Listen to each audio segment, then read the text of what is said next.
dated the 20th of April of this year. Is that right? That's right, yes. Could we have, please, on the screen 181825?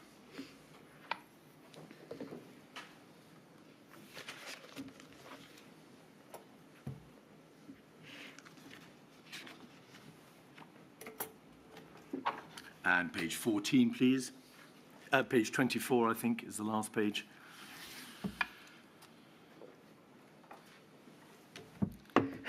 Signed, I think, on the 12th of May, therefore, and it was accompanied by the usual statement of truth. Mr. Hancock, you were Paymaster General and Minister for the Cabinet Office between the 11th of May 2015 and July 16. Yes. And during that time, were you therefore responsible ministerially for an important part of this pandemic preparedness structure, namely the national security risk assessment process? Yes, I was formally the junior minister responsible for that, both for the secret part and for the National Risk Register. I reported to Oliver Letwin, and he, in practice, led on those areas, but nevertheless, I had junior oversight of them. And is that because the senior minister in that regard is the Chancellor of the Duchy of Lancaster, which he was, and you were the junior ministerial colleague as Minister for the Cabinet Office? I was effectively the number 2 in the Cabinet Office, yes. And then, did you become Secretary of State at the Department of Health and Social Care between the 9th of July 2018, when you took over from Jeremy Hunt MP, and the 26th of June 2021, when you resigned? Yes.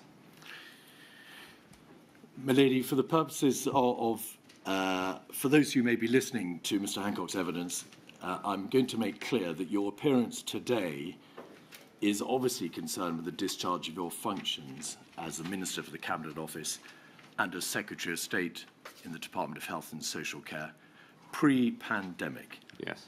We are concerned today only with the issues of emergency planning and preparedness.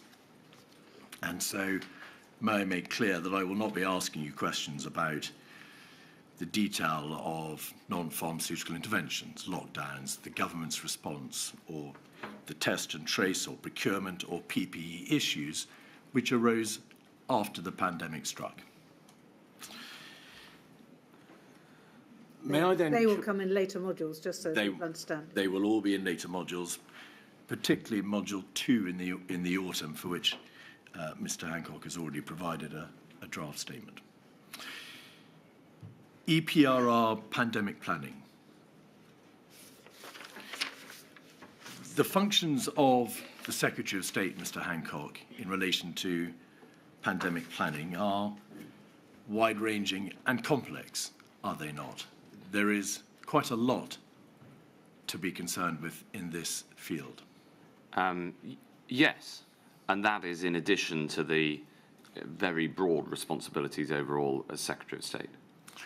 You are responsible, or were responsible, in broad terms for health and social care, and that includes, therefore, health protection, health improvement, the healthcare systems, the social care systems, although that's largely in the hands of the local authorities, and most importantly, perhaps, the NHS.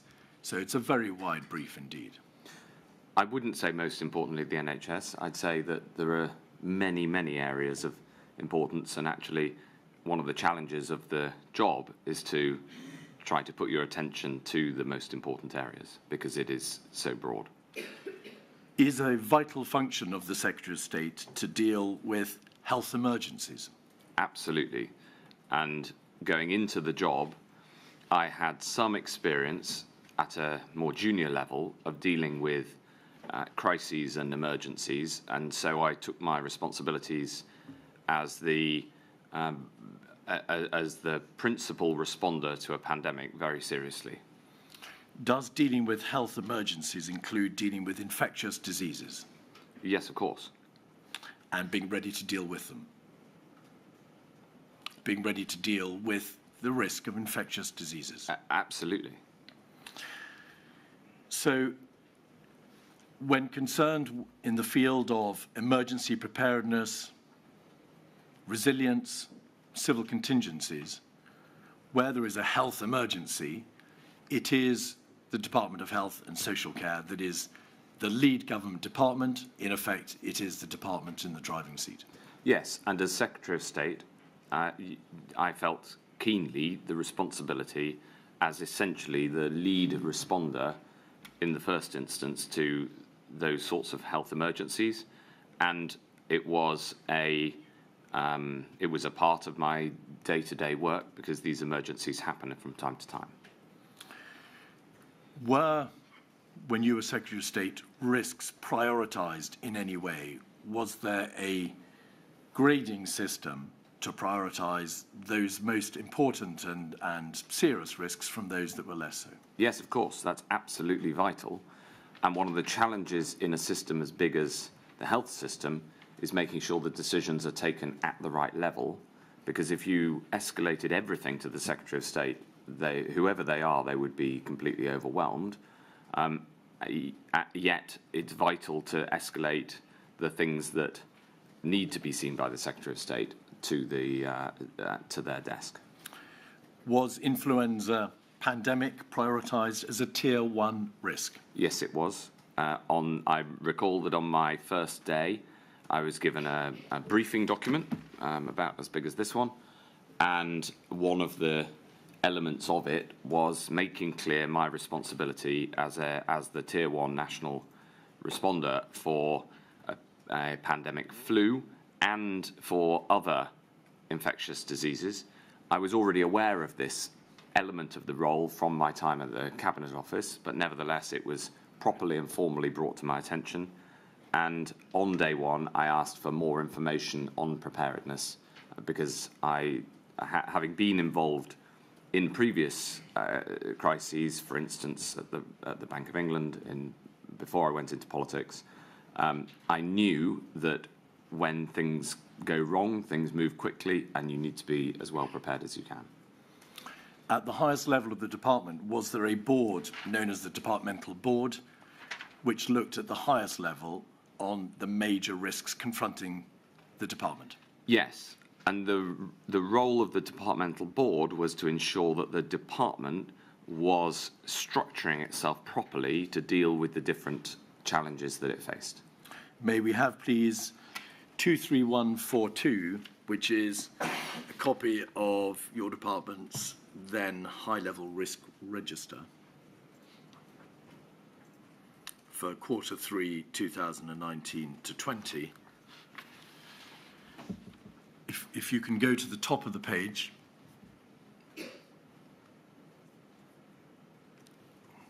We will see there the years 2019-20, Q3, high-level risk register. And if you go to the far left-hand side of the page, there will be a number of row numbers. If you could scroll down, please, to row 11.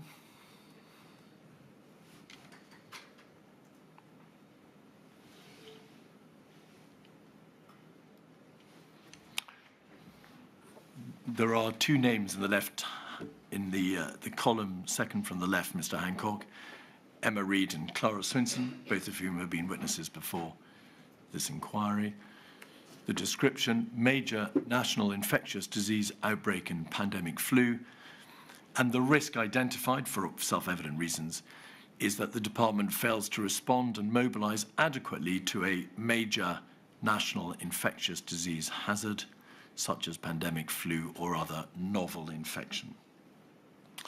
And the approach taken, the response on the part of the department, is in the next column, to manage the risk and likely domestic impact of a major pandemic flu or emerging infectious disease outbreak. So the risk was identified in terms not just of the pandemic being an influenza pandemic, but obviously the risk of an infectious disease outbreak, an emerging infectious disease outbreak. Yes. Does its presence in that chart, in that schedule, Mr. Hancock, indicate the seriousness with which the department took the risk of a major infectious disease outbreak or pandemic flu?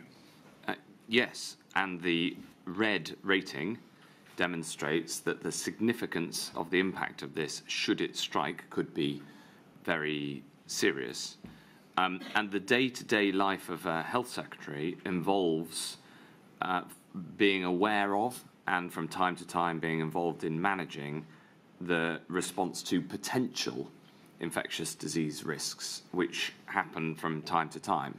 And I set out in my statement that over the autumn of 2019, there was a potential flu outbreak. There was a what's now known as Mpox outbreak, then known as monkeypox. And over this period, we were also dealing with the Ebola epidemic in Western Central Africa. And the particular responsibility of the health department was to ensure that we were prepared should Ebola come to the UK. So this was not a theoretical exercise. It was part of the day-to-day job of being health secretary. It is apparent from the document that in relation to each risk identified on the left of the schedule, a number of what's known as mitigations are put in place in order to manage the risk. In other words, the department sets out in columns K, L, M, and N, in respect of each risk, what the department is doing to manage the risk, to mitigate it, to ensure either that the risk does not eventuate, it does not come to pass, or to manage the consequences of whatever it is that the risk amounts to, what it brings about and how the consequences can be managed. Do you happen to know why, in this risk register, there is no mitigation set out in respect of that row 11 risk? No, I don't know why those boxes are empty, but I do know that there was significant activity underway both in the department and in Public Health England to make sure that we were prepared as then thought possible. Now, I'll come on to that because it's absolutely central, that question. And frankly, it was a regular occurrence to deal with these sorts of novel infectious diseases and threats. So it was something that happened all the time. Do you recall, Mr. Hancock, any particular departmental board, which presumably you attended, at which the row 11 risk of a major national infectious disease and pandemic flu was actively debated? No. Do you have any recollection of the debates surrounding this particular risk at departmental boards? I mean, obviously, a great deal, many points go across the Secretary of State's desk, but do you have any personal recollection of I don't at the departmental board, but I also wouldn't have expected it to be debated at the departmental board because the departmental board was focused on ensuring that there was appropriate resource in place for any of the different risks that the department faced, and ensuring that the department was set up to respond, not to do the responding itself. It's an important distinction in terms of how the board operated and what its job was. I was aware from the day one brief onwards of the work that was underway. So there's no substantive reason these boxes should be empty, and I think it would be wrong to read from this, which I don't recall myself, this implying that there wasn't work ongoing, because as you can see from the other paperwork, there was. My question was, in fact, to ask you whether you recollected what was being done in terms of, was there a debate about, as you say, the processes that needed to be put into place? Was there a debate about what needed to be set up to mitigate this risk at a departmental board level? There was at a departmental level. There was not, from my recollection, at the board, but I don't think the board would have been the normal place to have had such discussion. Well, Mr. Hancock, that cannot be right, can it? Because this is a schedule of the high-level risks which were put before the departmental board, and therefore it must follow that these are risks and mitigations which are debated by the departmental board. That is what this chart shows. The purpose of the board was to ensure that the department was doing what needed to happen rather than to debate the substance of it. All right. You've referred to the fact that the Department of Health and Social Care was the lead government department when it comes to dealing with planning and preparedness for a health emergency, and also in relation to the necessary response. As the Secretary of State, what did you understand that responsibility to consist of? What did lead government department in the civil contingencies field mean to you? Oh, it means that if that risk begins to materialise, it is the department's responsibility to act appropriately. It is also, before that stage, the department's responsibility to have adequate surveillance to that sort of risk. And therefore, as Secretary of State, it was my responsibility to ensure, as much as possible, given all the other pressures, that there was adequate oversight. And did that oversight comprise matters such as ensuring that the department played its proper part in the risk assessment process? Yes. Owning, to use a terrible phrase, the risks for which the department was responsible, dealing with capability, how to respond to risks eventuating, contingency and emergency planning in response to, again, those risks, and building up the department's own resilience, how it would cope with the impact of one or more of these risks. Yes, and bringing all of that to the attention of the rest of government should action be needed elsewhere in government in addition. Indeed. So focusing firstly, please, on one of those areas, the risk assessment area. When you joined the department as Secretary of State, you wouldn't, I think, have been engaged in the NSRA process, the risk assessment process, because one wasn't produced after you took office until 2019. Correct. When the NSRA and NRA process was brought together. But do you recall the detail of that process? Do you recall specific debate about the contents of that 2019 Cabinet Office produced risk assessment? No, I was not involved in those debates. There was an NSRA and NRR published in 2015, just before I joined the Cabinet Office. So when I joined the Cabinet Office with responsibility for that area, a significant piece of work had just been concluded, which had been led by Oliver Letwin. I, of course, was aware of and read those documents at the time, but then was not aware of the next iteration of that work going on. And as you say, there wasn't a publication in that area for a number of years. And in any case, the language in those documents as they were revisited over the years was essentially the same, which is that the Category 1 top risk was of a pandemic influenza, and then there was also consideration of other infectious diseases and external threats. And I know there's been significant discussion so far at the inquiry on the focus on influenza pandemic. I was told that the reason that was the Category 1 risk is because it's the most likely pandemic.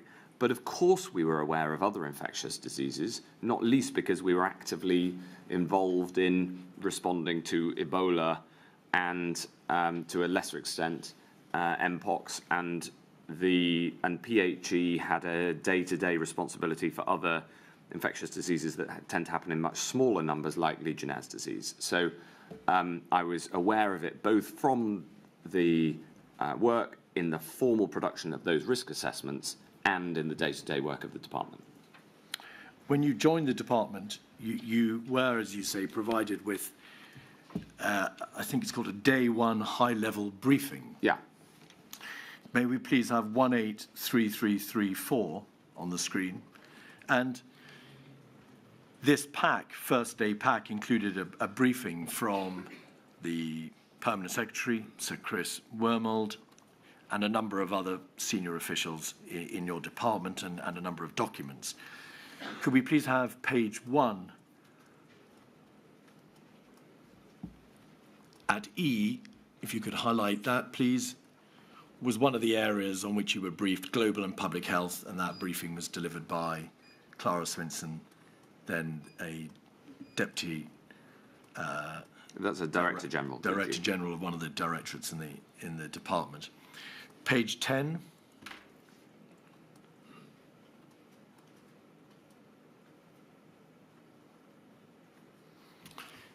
There is the section on global and public health. If you could scroll down the page, please, to paragraph 5. The main work areas in the group are, and then the first bullet point, emergency preparedness and health protection, Director Emma Reid. This directorate prepares for and responds to emergencies, including COBRA, and works on the government's prevent strategy. It practices for terrorist or other threats such as pandemic flu or Ebola. It ensures the delivery of a national immunisation and screening programmes. It also runs a global health security programme supporting middle and low-income countries. There was no reference there in that first day briefing pack to the level of risk that pandemic flu posed. So there's no reference to tier 1, the risk that you've identified in relation to pandemic flu. Were you provided, either on that day or later, with more detail concerning the risk that pandemic flu posed? Did you in fact ask to be better briefed in relation to what the risks to the department were in relation to pandemic threat? Yes, I remember this document. I remember reading it, and on the first evening as Health Secretary, I wrote on this particular paragraph to say, more details, please. As you can imagine, I was going through this document, working out which areas I needed to focus on, because you have to choose what to focus on, and this was an area that I knew I needed to be across. So you called for more information, and a written response was provided by, I think, Emma Reid, 184105, please.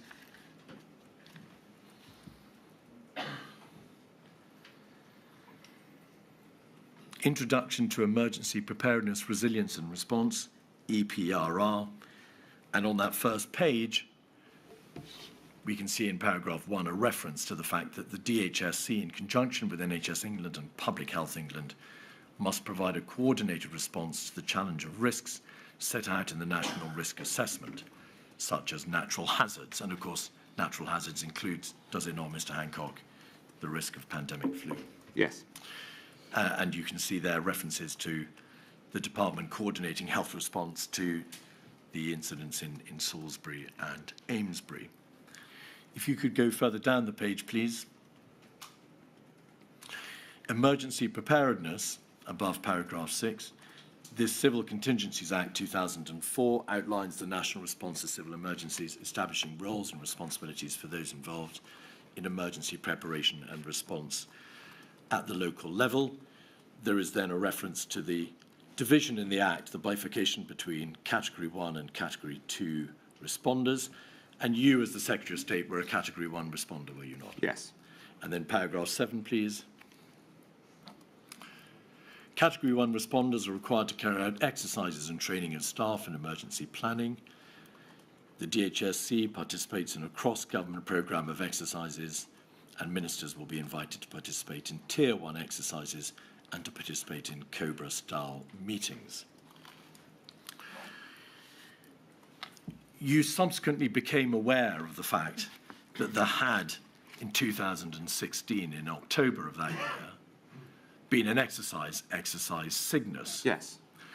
Which was an exercise designed to test the United Kingdom systems to deal with pandemic influenza. Yes. And Mr. Hancock, that there's obviously ample material to show that you became aware of exercise Cygnus, Yeah. and it was an important part of your departmental functions.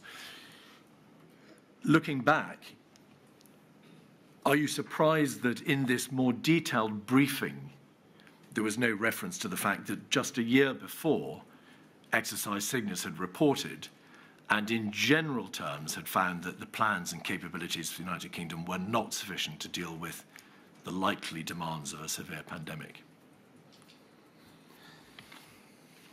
Well, that's a good question. I don't know why that's not written here. Became aware of exercise Cygnus and the work that was being done to put its recommendations into action. I mean, there's a bigger challenge with exercise Cygnus, which perhaps we'll come on to. Of course. In your witness statement, you say that you asked for further briefings to be prepared, having read this document. Yes. Can you now recall what areas concerned you and what areas you asked to be addressed by way of further briefing materials? Yes, I wanted to know about the department's preparation and its planning processes, and I asked for further information based on this, and I recall receiving a note in I think it was in August 2018, and continued to ask questions. For instance, one of the areas that I pushed hard on was the lack of UK domestic vaccine manufacturing, given the importance of a vaccine to responding to any pandemic. And that was an area that I worked on intensively up until the pandemic struck, and obviously then thereafter. So this was a program of work for me, which was on which I iterated with the team. I kept asking more questions and had meetings on it. And the area that I focused on was on the vaccine manufacturing point and others. Alongside this, I was also assured that the UK was one of the best placed countries in the world for responding to a pandemic, and indeed in some areas categorized by the World Health Organization as the best placed in the world. So just to give context to this interaction between me as the new Secretary of State and my officials, at the same time, you haven't brought it up, but in one of the documents I got very early on, it stated clearly that we are well prepared, and that wasn't the civil servants' own assessment, that was the World Health Organization assessment of the UK. And I know that Mr. Hunt referred to that last week, but when you become the Secretary of State, you think about the challenges in front of you. In my case, I had a background in technology, and the NHS desperately needed better technology. The NHS needed more people, and we needed to be better at prevention of ill health across the board. Of course, prevention of a pandemic is part of that, but there's also a huge focus on, for instance, obesity. I took those as my three priorities. I continued the work on the protection from these threats, but it's important to focus. And you can understand that when you're assured by the leading global authority that the UK is the best prepared in the world, that is quite a significant reassurance. That turned out to be wrong. Coming back to the internal briefing, yes, putting us to one side what international authorities said about the United Kingdom's position,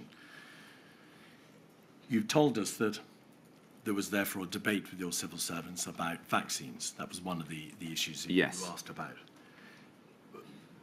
When you were told, however, by your civil servants that the United Kingdom was well prepared, yes, what did they say when you asked them, as you presumably did, well, in what way are we prepared? Yes. What did they say about the various other parts of the preparedness structure? Stockpiles, yes, diagnostic testing, plans for quarantining or shielding, or to deal with the impact of a pandemic, or the supply of antivirals, all of which are other aspects of the system of preparedness. What were you told? I was told that we had plans in these areas. So, for instance, on stockpiles, I was told that we had a very significant stockpile of PPE, and we did. The problem was that it was extremely hard to get it out fast enough when the crisis hit. I was told that we were good at developing tests, and indeed we were.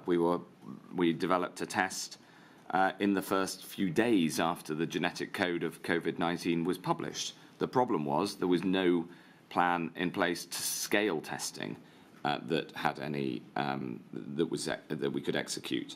On antivirals, we had a stockpile of antivirals for a flu, but not for a coronavirus. On vaccines, I was concerned that we weren't in a strong enough position because we were reliant on manufacturing vaccines overseas. And I thought that in a pandemic scenario, force majeure would mean it would be hard to get hold of vaccine doses if they were physically manufactured overseas, no matter what our contracts said. And so I insisted that we pushed on domestic manufacture and sought the funding to deliver on that. A plan was already in early development to make that happen. So in each of these cases, there was a plan, but the absolutely central problem with the planning in the UK was that the doctrine was wrong. And maybe I should set this out now. I've written it in my written statement. The attitude, the doctrine of the UK was to plan for the consequences of a disaster. Can we buy enough body bags? Where are we going to bury the dead? And that was completely wrong. Of course, it's important to have that in case you fail to stop a pandemic, but central to pandemic planning needs to be how do you stop the disaster from happening in the first place? How do you suppress the virus? And I need to put on the record, if I may, my lady, that my written statement, I've got an update on my written statement, having continued to look through the documents. Mr. Hancock, we'll return, if we may, to correcting one or two parts of your witness statement a little later. I'm aware that there were one or two areas that you want to say something more about in light of documentation which you've been provided with more recently. Can I bring you back, please, though, to the debate with your civil servants about the state of preparedness? Yeah. Did you observe to your civil servants or ask, well, there is a significant stockpile, but it's only for flu? Well, in the case of PPE, the distinction between a flu pandemic and a coronavirus pandemic is really second order. A respiratory disease pandemic requires very similar, or in many, many cases, the same PPE, irrespective of the virology. What matters is the characteristic of the virus. Indeed. Did you ask whether or not the stockpile about which you received assurances would be adequate for a non-influenza pandemic? I don't recall whether I did or not, but I also know that if I'd asked the question, I hopefully would have been told it's adequate for other respiratory diseases as well, because indeed it was, because we used it. Did you ask whether or not the antivirals? Yes. In the main, a brand antiviral called Tamiflu. Yes. Which was supplied was available in large quantities, whether that was suitable for a non-influenza pandemic? I don't know whether I asked or I was briefed, but I was certainly aware that that was only useful against a flu, not a coronavirus. Did you ask or were you made aware that the testing, the diagnostic testing which in place was on a very small order and, of course, was testing designed to deal with a limited high-consequence infectious disease, primarily one involving an outbreak in health settings? Yes, I knew that the testing system was small, and the reason that I explained the flawed doctrine at this point is that by not preparing to stop a pandemic, and worse, by explicitly stating in the planning that it would not be possible to stop a pandemic. Therefore, a huge amount of other things that need to happen when you're trying to stop a pandemic didn't happen, and we had to build them from scratch when the pandemic struck. For instance, large-scale testing did not exist, and a large-scale contact tracing did not exist because it was assumed that as soon as there was community transmission, it wouldn't be possible to stop the spread, and therefore, what's the point in contact tracing? That was completely wrong, and in my view, is the absolutely central lesson. Is, of course, the difference between a flu and a coronavirus is important, but it is not nearly as important as getting the doctrine right, so in future we're ready to suppress a pandemic unless the costs of lockdown are greater than the costs that the pandemic would bring. Perhaps we'll return to the issue of the doctrinal arguments about lockdowns a little later. If I may, the reason to bring it up is because it had consequences in all the areas you set out: stockpiles, testing, antivirals, contact tracing, and much more widely. Those were now the acknowledged consequences of the doctrinal failure, Mr. Hancock. Yes.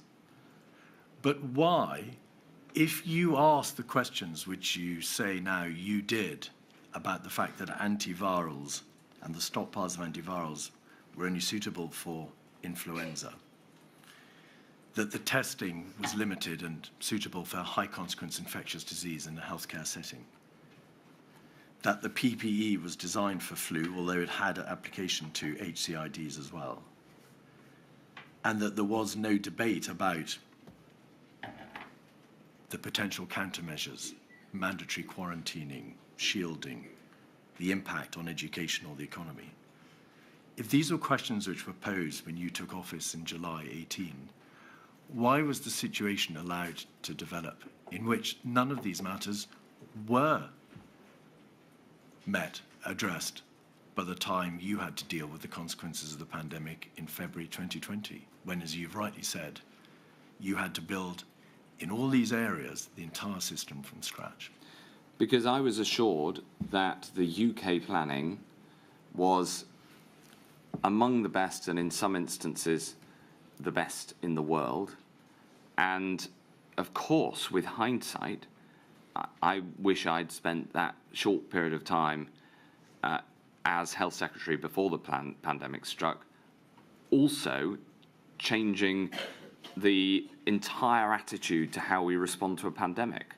And perhaps, one of the reasons that I feel so strongly about the importance of this inquiry, and why I'm so emotionally committed to making sure that it's a success, with full transparency and total brutal honesty in answering your questions to get to the bottom of this, is because of this huge error in the doctrine that the UK, and by the way, the whole Western world had in how to tackle a pandemic, and that flawed doctrine underpinned many of the problems that made it extremely difficult to respond.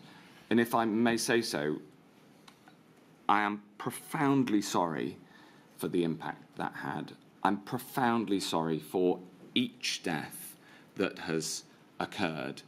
And I also understand why, for some, it will be hard to take that apology from me. I understand that. I get it. But it is honest and heartfelt. And I'm not very good at talking about my emotions and how I feel. But that is honest and true. And all I can do is ensure that this inquiry gets to the bottom of it, and that for the future we learn the right lessons so that we stop a pandemic in its tracks much, much earlier, and that we have the systems in place ready to do that. because I'm worried that they're being dismantled as we speak. Well, we'll come to that in a moment, Mr. Hancock. So with those words in mind, why in July 2018, when you were made aware of the lacuna in the system of preparedness, the absence of stockpiled PPE for non-influenza pandemic, the lack of antiviral, the lack of mass diagnostic testing, massive contact trace systems, why did you not pursue those issues in the following 18 months before the pandemic struck? The only answer I can give is because I was assured that we had the best system in place in the world, and because the system was working towards an approach to pandemic response that was wrong. That's why it was built that way. And that flaw, that failure, went back years and years and was embedded in the entire system response. Mr. Hancock, forgive me.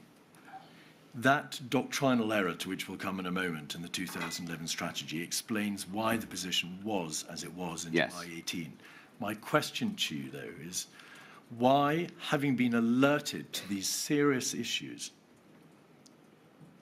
was more not done over the following 18 months, regardless of why you were in that position, regardless of why the department was in that position, regardless of the doctrinal foundation?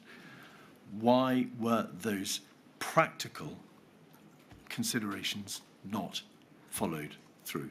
Well, there was no recommendation to resolve those problems that I was aware of.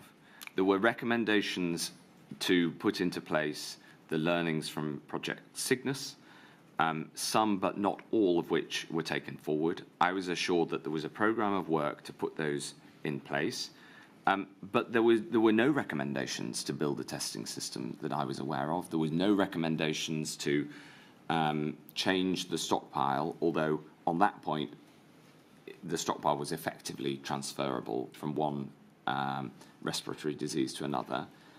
These recommendations were not there because the system was geared towards how to clear up after a disaster, not prevent it. You were the Secretary of State. Yes. It doesn't need a formal submission from civil servants for something to be done. If in the course of this debate you asked your civil servants, where are the antivirals for a non-influenza pandemic? Yes. Where is the stockpile for a non-influenza pandemic? Where are the plans for mass testing? They wouldn't have said, Secretary of State, well, we can't do anything about that. Let's wait to see what submission we draw up recommends. You could have ordered it to be addressed, and you could have pursued and harried them until something was done. And of course, had I known the pandemic was about to strike, then I would have done that. But this was an unprecedented pandemic, and nobody was to know. So all I can explain is that when you become the Secretary of State, when you are the Secretary of State, new in post, there are a significant number of recommendations of what needs to be changed. For instance, Dame Sally Davies came into my office and said we have to try to prevent ill health and tackle obesity. That is the number one problem facing the country. This was not regarded as a number one problem that needed to be fixed because we were regarded by external organisations that had been and investigated our preparedness.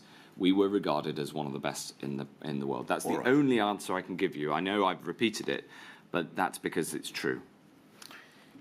The 2011 strategy to which you refer was the 2011 influenza strategy document dealing, as it says on its face, with the strategy for a influenza pandemic.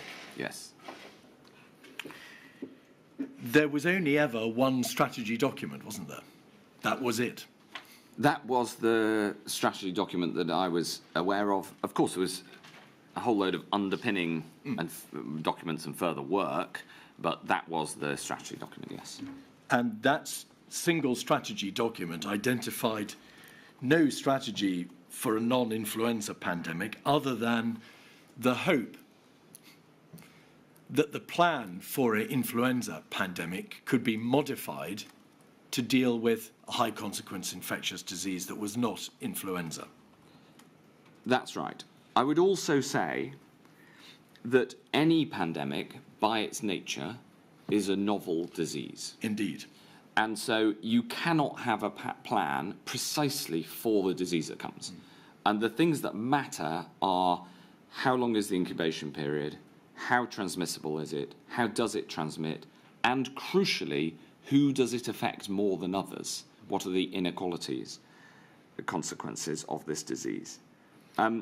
Those are the factors that matter, and it would be far better to have a respiratory disease plan and a bloodborne pandemic disease plan and a vector, i.e. touchborne disease plan that was non-specific about the virology of the pathogen, because what matters is how the thing's transmitted and how it affects people as much as the underlying virology as well. So, in effect, the plan failed to provide for a range of scenarios. It focused too much upon an influenza pandemic, of course that's what it was called, and although there was a reference in it, Mr. Hancock, to the inherent unpredictability of respiratory viruses, there was no detail, was there, of how, given those inherent unreliable characteristics of a respiratory virus, we could be hit by a non-influenza pandemic which had different characteristics to influenza, but could be no less catastrophic. So that was the flaw, wasn't it? That was not the main flaw. That was a flaw. That was, of course, a problem. However, we also knew there could be another infectious disease, and as I've mentioned, we were dealing with a number of them. And I was cognizant of that. For instance, when we did the work on vaccine production, the plan that was put together was a pandemic disease plan, vaccine plan, not an influenza pandemic vaccine plan. So we were cognizant of that. But I return to my central point, which is that to say that the main problem with that plan was that it was a flu plan and we ended up with a coronavirus pandemic is, of course, a flaw, but it is not the central flaw. If we'd had a flu pandemic, we would have had a massive problem because of the doctrinal failure of how to respond to it as well. That was a much bigger error. It was an error across the Western world, but it was a much bigger error, and it is absolutely central. And I know that I keep stressing this point, but it is central to what we must learn as a country, that we've got to be ready to hit a pandemic hard, that we've got to be able to take action, lockdown action if necessary, that is wider, earlier, more stringent than feels comfortable at the time. And the failure to plan for that was a much bigger flaw in the strategy than the fact that it was targeted at the wrong disease. They were both major flaws in the strategy, were they not, Mr. Hancock? They were both. It was not just one flaw. You've identified now two major flaws in that strategy. Yes, the point I'm trying to make is that the doctrinal flaw was the biggest by a long way, because if we'd had a flu pandemic, we still would have had the problem of no plan in place for lockdown, no prep for how to do one, no work on how best to lock down with the least damage. I understand deeply the consequences of lockdown and the negative consequences for many, many people, many of which persist to this day. The problem that we faced was that the consequences of not locking down was much worse, and we need to be able to be. I think John Edmonds is excellent in his evidence saying, and Gus O'Donnell saying, we need to have a way to calibrate as early as possible. What would the damage be of this if we don't? Mr. What would Hancock, the damage be if we do? I'm afraid I'm going to pause you there. The issue of lockdown is, as you know very well indeed, something for Module 2, and we are concerned now with your understanding pre-pandemic and what was being done pre-pandemic. May I ask you please to focus on this strategy document, which sets out at that time what the thinking was. I understand that, but if I just may say... Mr. Hancock, will you allow me, please, in this forum? It is vital for planning. That's the point. The questions. Of course. The 2011 strategy was never updated, was it? Not the time. No, it wasn't, no. Indeed, the work stream, which was due to be carried out by the Pandemic Flu Readiness Board to update that strategy, was itself paused, was it not? As I understand it, yes. Yes. There's been ample evidence to show that the work was not done to update this document, this strategy, but because of the diversion of resources to the necessary preparations for a no-deal EU exit. Is that your understanding? That is correct, yes. All right. Were you told, Secretary of State, when you were Secretary of State, that the strategy was regarded as inaccurate and not up to date? No. Not that I'm aware, not that I recall. On the contrary, we were told that we were one of the best places in terms of preparation. Are you surprised now that you were not informed that the strategy was deemed to be, and I quote a document from your own department, out of date, unfit for purpose? I was not aware of that, no.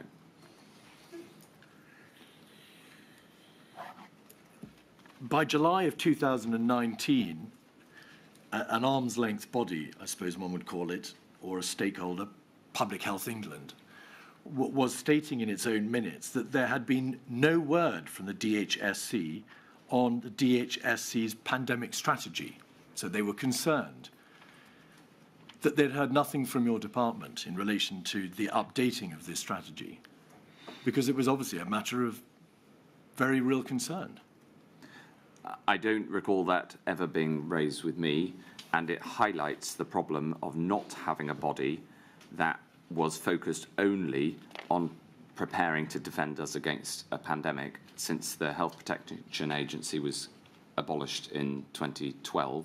That was one of the reasons behind the organisational change I brought in later. All right.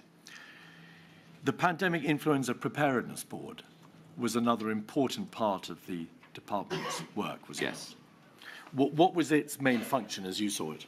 Well, it was a official level board whose job effectively was to put into place the conclusions of Cygnus and to make sure that we were as well prepared as possible.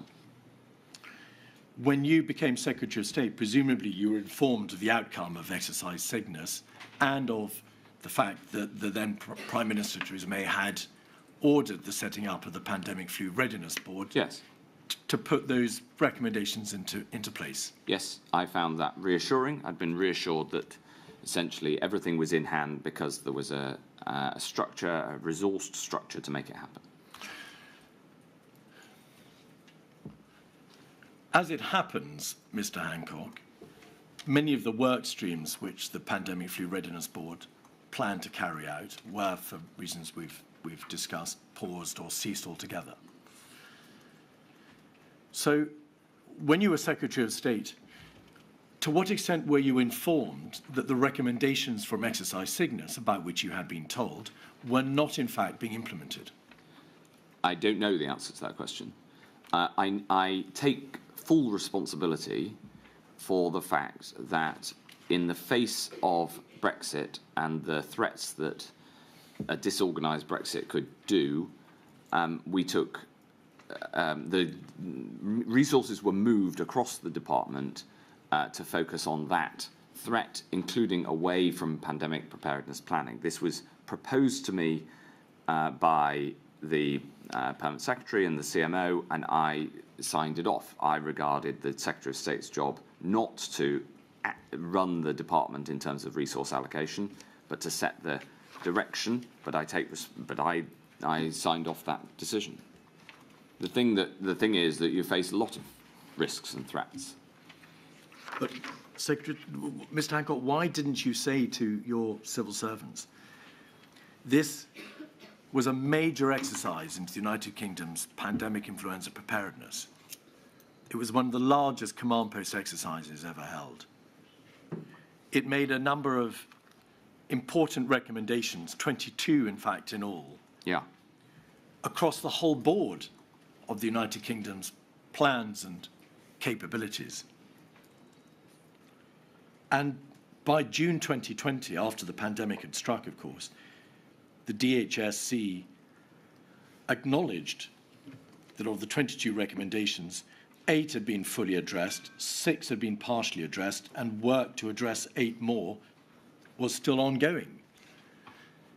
How could that have been missed? How could those recommendations not have been put into place between July 18, when you took that post, and 2020, when the chickens came home to roost? Well, the answer to that question, there's 2 ways of answering that question. The first is that as a Secretary of State, you have a limited set of resources, and you have to make sure that those resources are targeted at the threats that you face. And one of those risks was a disorganised Brexit, and it was incumbent on the department to make sure that we were as well prepared for that as possible. The second way of answering the same question is that it isn't really about the numbers of recommendations from Cygnus. It's about what those recommendations were. And the problem with Cygnus is it did not spot the central problem in pandemic planning. So having looked through those recommendations that were not put in place, I'm not sure they would have helped much when the chickens, as you say, came home to roost. Because Cygnus did not recommend that we should be prepared to stop the spread of a pandemic. It made all sorts of recommendations for how to deal with the worst case scenario happening. And therefore, I am not at all convinced that we would have been much better placed to face this pandemic had all of those recommendations been put into place, because there was a much bigger error. All right. But those exercises take place for good reason, do they not? Yes, but it still didn't spot the main problem. Are they important matters, Mr. Hancock? Of course. And were recommendations made, a number of them, as a result of that exercise? Yes. And did your department fail to implement all those recommendations? I'm not denying any of that. I'm explaining, firstly, the different pressures that you have on resources, and Brexit was real and a pressure, and I'm also explaining the consequences of those decisions. And I'm trying to articulate that there was a much bigger problem that we must, and the central lesson that I think we need to learn. Well, we'll come to that in a moment. The report into Exercise Cygnus was not published, was it, in July 17 when it reported? No. Could we have, please, 57514?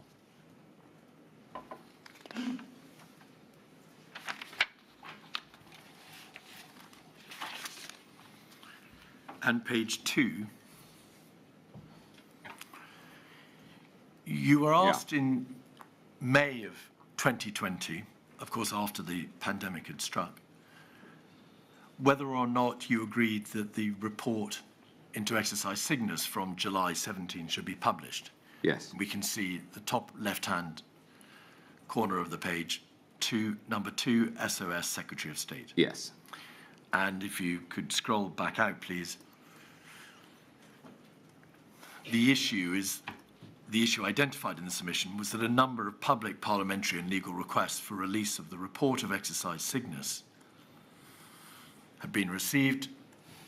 It was a pandemic influenza preparedness exercise carried out in 2016. To date, we have declined to release this report based on a balanced assessment of the public interest. And you were invited, in fact, to agree that the time had come for the publication of that report. Yes. Do you know why, in general terms, why the decision was taken in July 17 not to publish the report, and why this only came to you for a decision in May 2020? I've no idea about the 2017 decision. I know why it came to me for a decision in 2020, and that's because people were understandably asking to see it, and I supported publication. Could we have a look, please, at page 4, paragraphs 8 and 10? Thank you. Paragraph 8, some projects had to be rescheduled in 2018 and 19 due to competing priorities in civil contingencies. Is that a partly concealed reference to the fact that work streams had to be stopped to deal with the necessary preparations for a no-deal EU exit? Yes. There will also have been, there were other civil contingencies. For instance, there was a crisis of human body parts being left in hospital car parks that the civil contingencies team had to deal with. There were various other civil contingencies in that period, but so it is not purely a euphemism for Brexit. It is an accurate description of the pressures on the civil contingent, on the team. Mr. Hancock, this is a document which is solely concerned with the publication of the report and exercise Cygnus, which was itself only concerned with emergency preparedness for pandemic influenza. Yes. The reference to some projects in paragraph 8 Yes. is only a reference, isn't it, to the projects which came from exercise Cygnus. That's correct, yes. And the only reason that those projects were rescheduled by virtue of decisions of the Pandemic Influenza Preparedness Programme Board, the Pandemic Flu Readiness Board, and your own department, was because of the diversion of resources to deal with the no-deal EU exit. I'm explaining that the competing priorities in civil contingencies, of course, included that, but there are also other competing priorities. The context I'm trying to explain for all of this is that in health, you have a certain amount of resources and you have a very broad set of risks. And whilst it's vital that this inquiry uses hindsight to learn the lessons, we didn't have that at the time, and we didn't know that a pandemic was about to strike. Could we have, please, the bottom of page 5?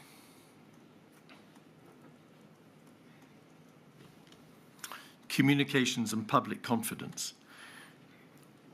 Whilst this would not be a consideration for freedom of information purposes, this is in the context, of course, of deciding whether the report should be published, it is if you're considering going beyond your legal duties. Advice on communications is below. Mitigation, that is to say, mitigation of damage done in the public sphere by virtue of the communications. You should note that while work is ongoing, there are no major gaps in our implementation of the lessons from Cygnus. That wasn't quite right, was it? I think that the officials writing this document have used the word major to explain that the central recommendations from Cygnus were implemented. For instance, Cygnus recommended that we have a draft legal bill ready to go, and that proved to be incredibly important in the early response to the pandemic. And I made the point earlier that the inquiry would be wrong to conclude that because not every lesson from Cygnus had been implemented, that had every lesson been implemented, the response would have been that much better, because Cygnus was flawed in its central assumption about how best to respond to a pandemic. So you've referred, Mr. Hancock, then to one particular work stream, which was the drawing up of a draft pandemic bill. Yes. To justify your answer that there were no major gaps in our implementation of the lessons from Cygnus. What other work streams were completed, as far as you're aware, in addition to the drafting of a bill? Were completed? Well, I don't have that paperwork to hand, but I'd be very happy to supply it. Page 7, please. Paragraph 15. On the 7th of May, the Guardian newspaper published the full report on its website with personal information redacted. This was alongside an article highlighting that there was no evidence recommendations from the report around social care preparedness had been acted on. That was right, wasn't it? Yes. One of the areas, the important work streams, which had not been concluded or even in part developed, was to do with the capacity of the adult social care sector to be able to deal with That's not quite right. the demands of a pandemic. As part of the work ongoing when I was Secretary of State, preparedness in social care was one of those work streams. Yes. Work was done, wasn't it, in order to try to see whether or not the department could make itself better informed as to the sheer number of people in the adult Yes. social care sector. Work was done on producing some policy papers that would be of use to local authorities, who of course are primarily responsible for the adult social care sector. But no work was done, was it, in relation to preparing the individual care homes for the necessary surge in numbers attendant upon a pandemic? Work was done in the first two areas you mentioned. This report, the article, was inaccurate. However, the responsibility for ensuring preparedness in social care formally fell to local authorities, and there was work required of local authorities to put in place pandemic preparedness plans. When the pandemic struck and I was told that local authorities were required to have pandemic preparedness plans, I asked to see them, and my Minister for Social Care, Helen Whately, found that there were only two, which she saw and reported to me them to be wholly inadequate.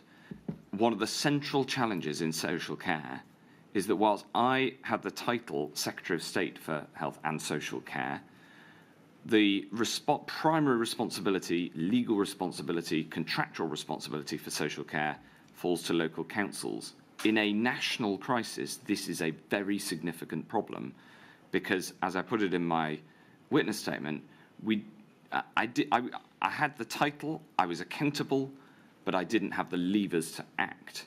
And we didn't even have the data, and this is the work that was ongoing before the pandemic, which is why this statement here from The Guardian, reported from The Guardian, is inaccurate. There was work ongoing to try to find out even the basics of the provision of social care. For instance, how many care homes are operating right now in the UK? That was a fact that we did not know at that time, and I'm glad to say now there's far better data, but that was one of the work streams, and it was very important, and that work continued. Some work was done by the department to make itself better informed, in particular in relation to the numbers of persons in care homes and the working arrangements in the adult social care sector. But the vital work directly concerned with the preparation of those care homes, which was part of the work stream meant to be done by the Pandemic Flu Readiness Board, was not done, was it? That's not. Those two plans were all that there was on the local authority side, and the surge planning in relation to the adult social care sector fell far behind that done for the NHS, did it not? That work, nevertheless, was done and being done, and it is in fact, this discussion is an example of the challenge of why it's so hard for policy in social care when the accountability falls understandably to the Secretary of State, but in this case, pandemic preparedness was a legal responsibility at the local level, and whilst we at the Health Department could require that, the money for social care from central government goes through a different department, and so the requirement to produce those plans fell to the local authorities, and they were in very large part not concluded before the pandemic struck. And that is a major problem with how social care is run in this country. The obligation to get ready did not rest solely on the local authority, did it? The obligation for the policy rested with me. The obligation for delivery in social care rests with local authorities. They're the ones who contract individual care homes. The Department of Health and Social Care understood that an important line of work, a work stream, to be carried out by the Pandemic Flu Readiness Board and the Pandemic Influenza Preparedness Programme Board, was ensuring that the adult social care sector was ready in terms of plans, what would they do in the event of a pandemic, and surge capacity. How would they physically cope with the impact of a catastrophic pandemic? Yeah. And those were obligations on the Department of Health and Social Care, and they were not completed, were they? They were to be delivered through local authorities, which proved extremely difficult. And that is a structural problem with how social care has been organised in this country since 1948. That may be so, Mr. Hancock, but it was a responsibility that the Department of Health and Social Care was aware of. Otherwise, it wouldn't have directed that these work streams be drawn up at all. Absolutely. Right. Absolutely. The NSC THRC, the National Security Council Threats, Hazards, Resilience and Contingencies Committee, was the committee to which you referred earlier, the committee chaired by the then Prime Minister, who had ordered the setting up of the Pandemic Flu Readiness Board. Yes. The terms of reference for that board required the Secretary of State for Health to report progress to the National Security Council THRC committee on the work of the Pandemic Flu Readiness Board. Could we have, please, 22743? I think if we're going to a slightly different topic, Yes, my lady. Mr. Keith, I think probably, if that's convenient for you. Yes, indeed. We take regular breaks because we have a brave stenographer who copes with us all, but very well, I shall return at 25 past. Half past.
about which you gave evidence earlier, the NSC THRC meeting in February 17. The board and the discussion reaffirmed the government's commitment to ensuring the UK was prepared to manage the health effects of severe pandemic influenza as defined by the reasonable worst-case scenario and the wider consequences. Since the demise of the Pandemic Flu Implementation Group, there has been no dedicated group with responsibility for preparations for the cross-government impacts of pandemic influenza. Mr. Hancock, the Pandemic Flu Readiness Board was co-chaired, of course, by your then department, the DHSC, and the Cabinet Office. But it was the only board which provided oversight for a programme which will deliver the plans and capabilities to manage the wider consequences of pandemic influenza. And then on page 2, please, paragraphs 5 and 6, roles and responsibilities of members. The membership of the board is intended to reflect the breadth of the government's responsibility for the potential consequences of an influenza pandemic on the nation. Members of the board will represent the interests of their department. And then at 6, the board will report progress to NSC THRC, that's the committee, the ministerial committee which set up the board, via the Secretary of State for Health and Minister for the Cabinet Office, who will receive regular progress updates in parallel. It is obvious that the Department of Health and the Cabinet Office regarded it as essential that the work being done by this sole cross-government body, the only body dealing with cross-government pandemic influenza preparedness, provide regular updates to the ministerial committee which set it up. There were 2 NSC THRC, that's the overarching committee, 2 such committee meetings attended by officials.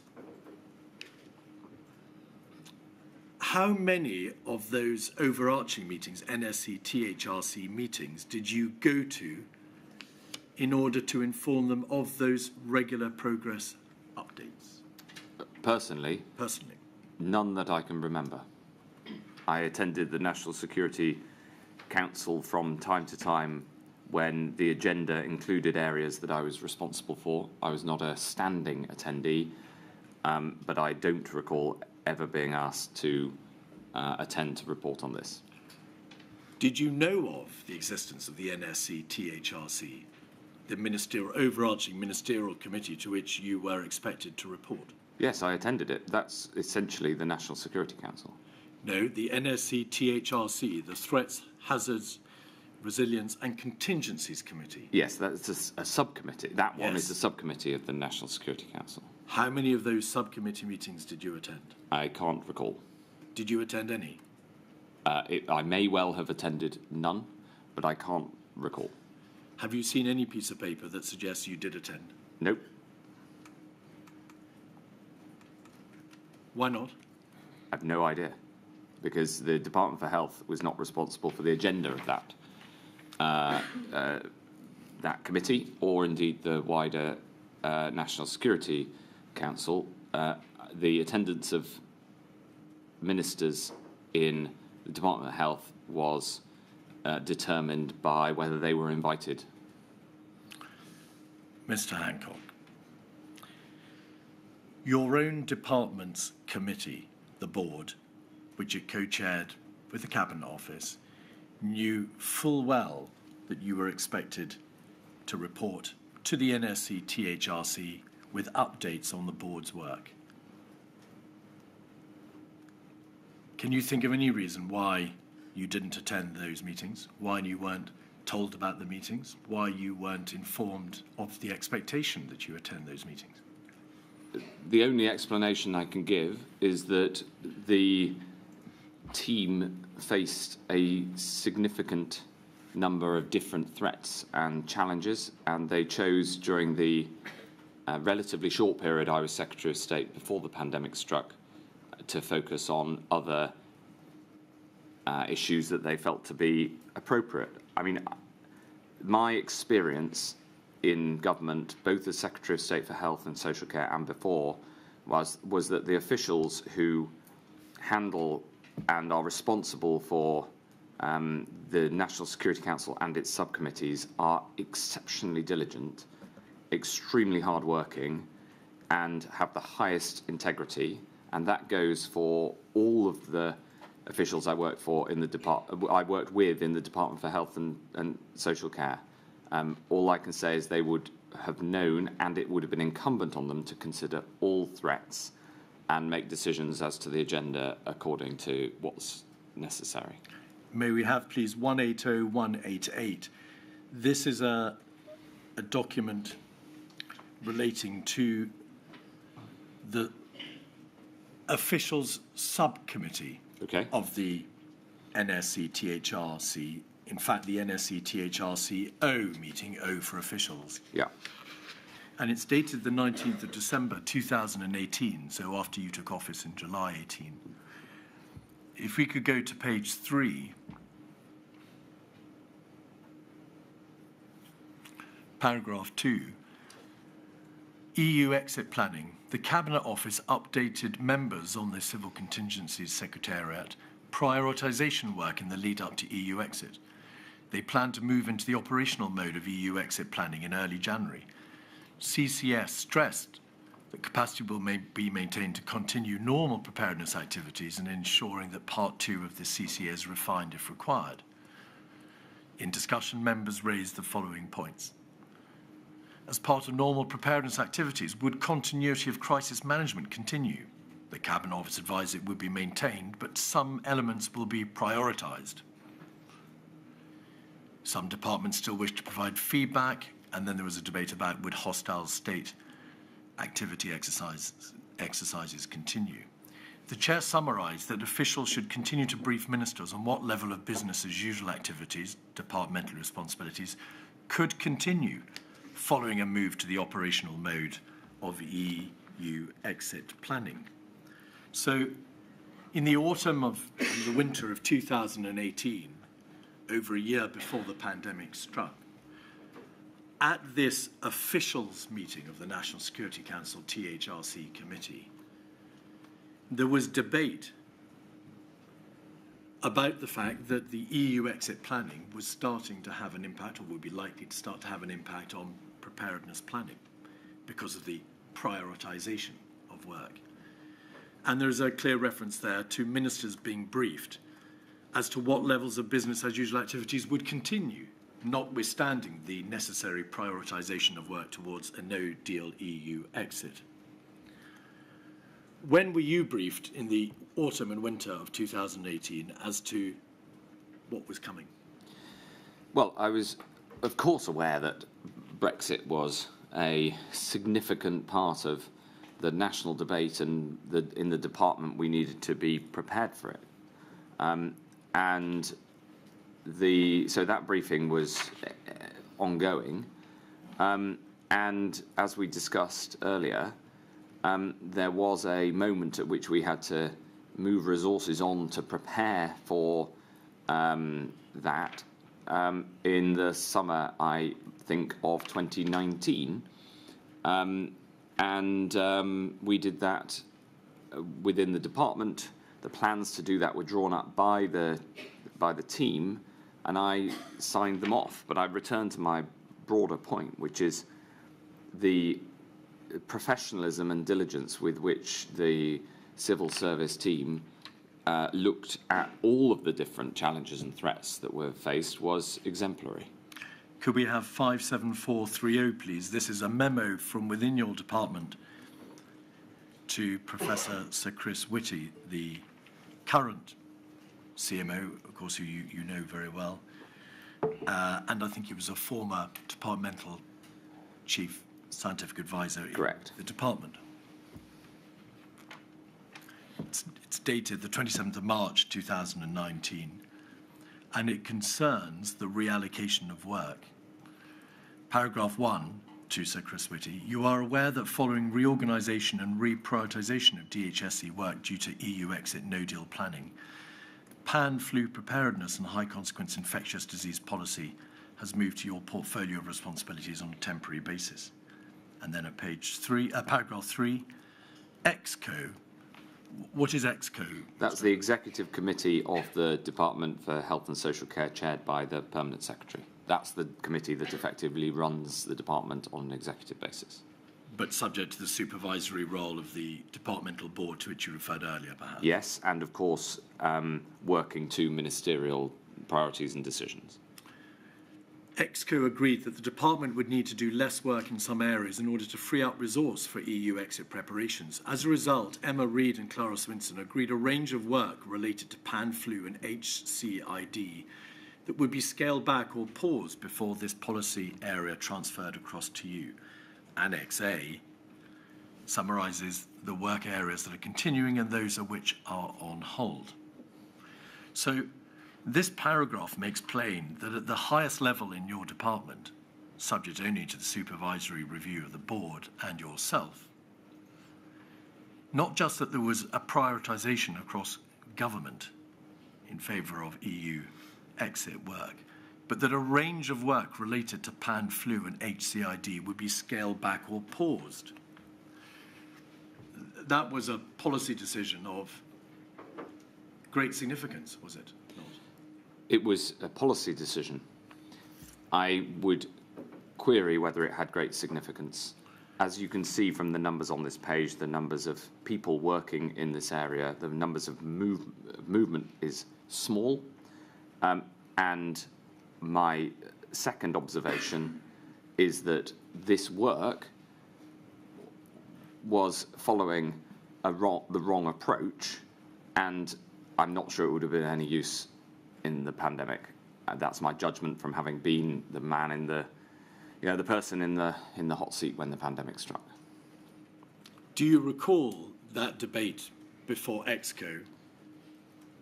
Yes, I recall the debate because I discussed it with the Permanent Secretary, because whilst he was responsible for the running of the department, he, of course, would then check with me that I was content with the proposals that he put together.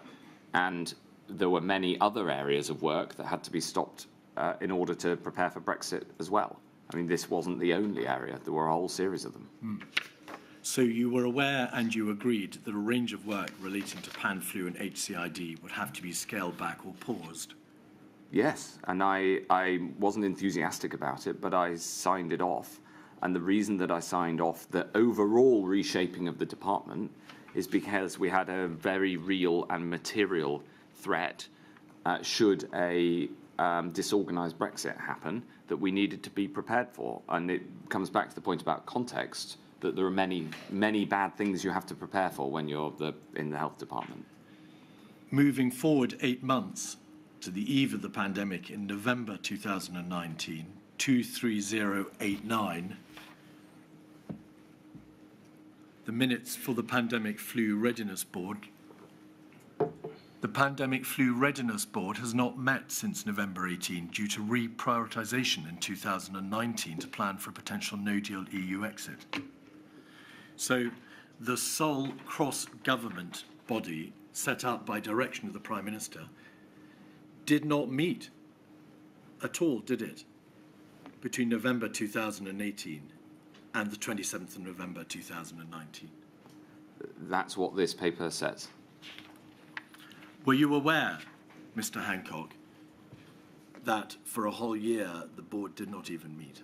I do not recall being aware of that, no. But also, I do know that work under the board's guidance continued, because I was engaged in some of the work, as we've discussed, especially but not only on vaccine manufacturing. Page 5, paragraph 7 and 8.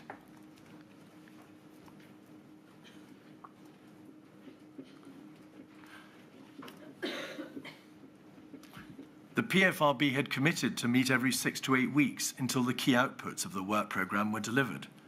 It's proposed that in 2020 it meets every 3 months. This will ensure that progress can be communicated to key planning partners through updated documentation where appropriate. So it was understood, wasn't it, that although it had committed to meet every 6 to 8 weeks, the failure to meet for a whole year fell very far short of what it had apparently committed itself to doing. That's what I understand too from reading these papers, yeah. it says NHS THRC, it should be NSC THRC. Under the PFRB's current governance arrangements, the board reports on progress to the NSC THRC, the board which you, the subcommittee which you cannot recall attending. Due to EU exit pressures, NSC THRC were not updated at the end of year 2, March 19. So it didn't not just not meet, it wasn't even updated at the end of year 2, March 2019, the second full year of its operations. Was it? Evidently, from reading these papers, I wasn't aware of these papers at the time. And then, of course, after the pandemic struck, INQ 23114, on the 15th of January 2020,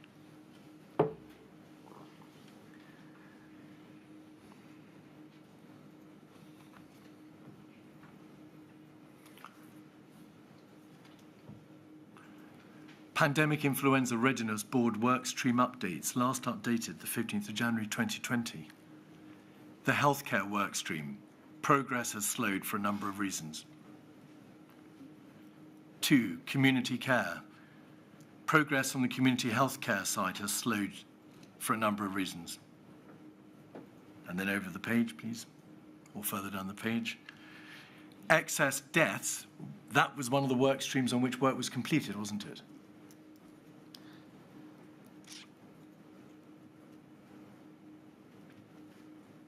You referred earlier in your evidence to the fact that you were aware that was a work stream on which work was done. Work was done. I'm not sure that it was completed because we had to do further work on it when the pandemic struck. That's why I was pausing to try to recollect and express that correctly. Over the page. Sector resilience. There's been no further work on this work stream as statements of preparedness are finalised. It was agreed that the sharing of the business checklist should be paused as a result of the need to communicate other risks, including EU exit. What is sector resilience, Mr. Hancock? Well, sector resilience is ensuring that there is resilience, especially of supply chains. Where? Which sectors? In this case, pharmaceutical in particular, but also non-pharmaceutical goods required for the health and social care sector. Health and social care sectors?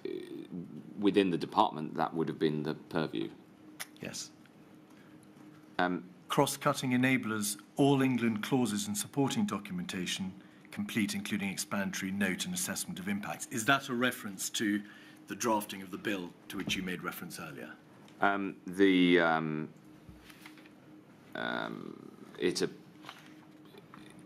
It appears so. That's what Four Nations Bill was used as the shorthand.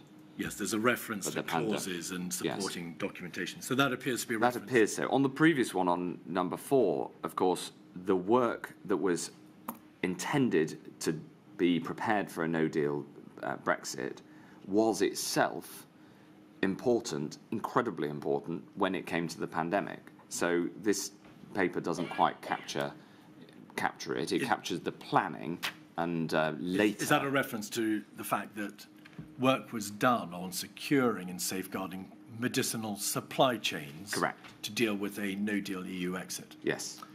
But that issue of supply chains, Mr. Hancock, was just one, wasn't it, of a very much larger number of areas in which work was required across the health sector and the adult social care sector. Not unimportant, but it was just one of the areas, wasn't it, where work was required? I wouldn't put it like that. If I may, the way I'd say it is that the work done for a no-deal Brexit on supply chains for medicines was the difference between running out of medicines in the peak of the pandemic and not running out. We came extremely close, within hours of running out of medicines for intensive care during the pandemic. It wasn't widely reported at the time. And I think the only reason that we didn't run out is because of the work that Steve Oldfield and his team did, which they did during 2019 in preparation for a no-deal Brexit, but became extremely useful in saving lives during the pandemic. at the point at which the pandemic struck, because of the no-deal Brexit work, we knew more about the pharmaceutical supply chain in the UK than at any time in history, and we had relationships with the pharmaceutical suppliers and the data to know exactly who had what available and where, and the extent of that information was the difference between running out and not running out of drugs in intensive care in the pandemic. Now, that, of course, wasn't the intention of the work, but it was the consequence of the work. So when it comes to the question of the overall impact of Brexit, absolutely, the paperwork is very clear that some of the preparation work was stopped and a small number of people were moved off that work. On the other hand, we were better prepared in terms of supply chains. Who knows the overall impact and which of those balances in the scales is greater? I'm afraid it's impossible to know. Mr. Hancock, whilst that may well be right that there was valuable work done in an important area of preparation, namely medicinal supply chains, this chart, and particular row 4, sector resilience, makes plain that across the swathe of the healthcare and adult social care sectors, important other areas of work, of which there were many more than the single issue of medicinal supply chains, were paused or interrupted. That is the point, isn't it? That is one point. I agree. The further point is of significance. Which is the most significant? And it's impossible to know whether one was more significant than the other. Than the others. Whether the reduction in the number of people that is demonstrated by the paperwork on pandemic preparedness, whether the negative impact of that is outweighed or is not outweighed by the positive impact of the supply chain planning. As I said, the number of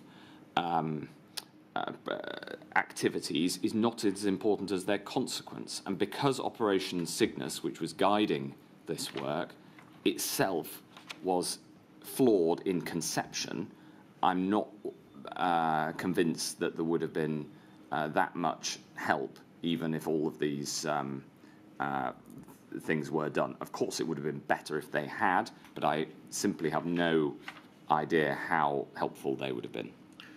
Were you told as Secretary of State that the PFRB had not met for a year, and that, as this document shows, by January of 2020, in a number of important areas, work had paused?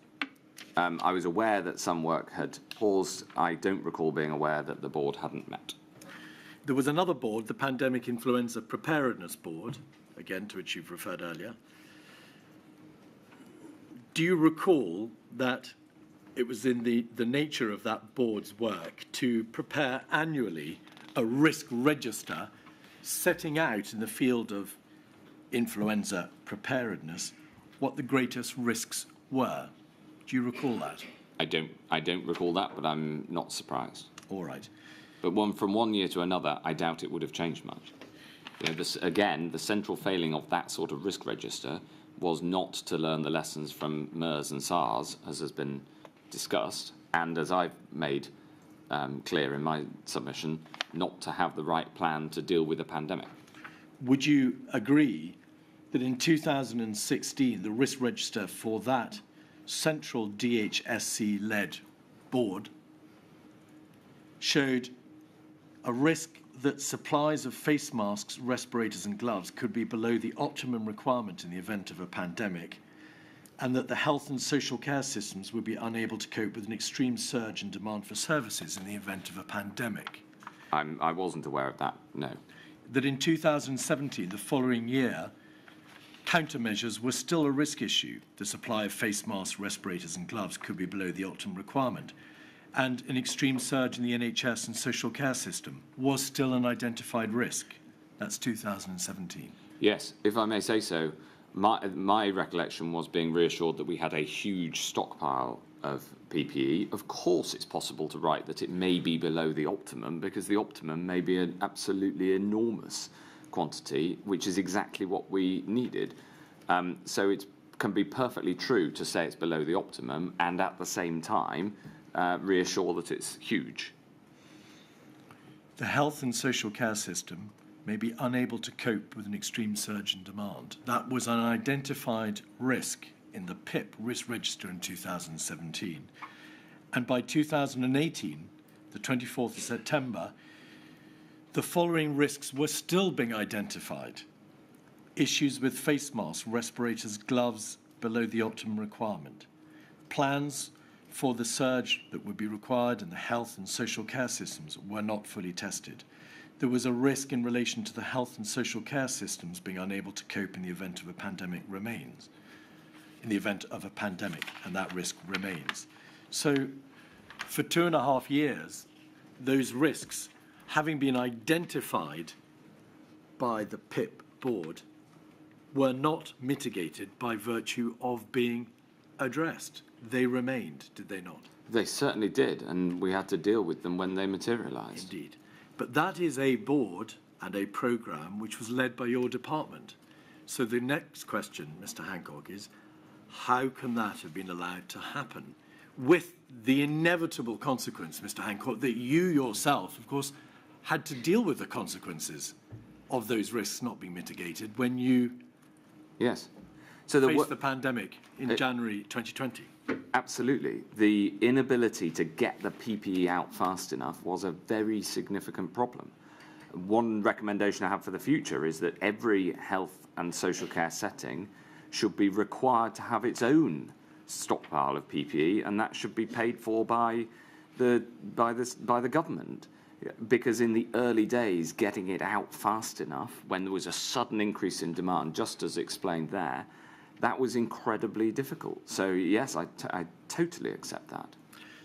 And a PIP paper, a Pandemic Influenza Preparedness Programme Board paper, dated October 19, on the eve of the pandemic. May we have 23070.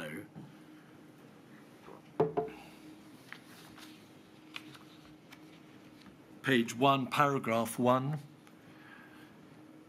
The paper reminded the board of the pan-flu programme reprioritisation that took place at the end of 2018 and set out the progress made on those areas of work that continued and new priorities that arose. At paragraph 3, there's a reference to an annex. Perhaps we could have a look at that annex, please. It's at the end.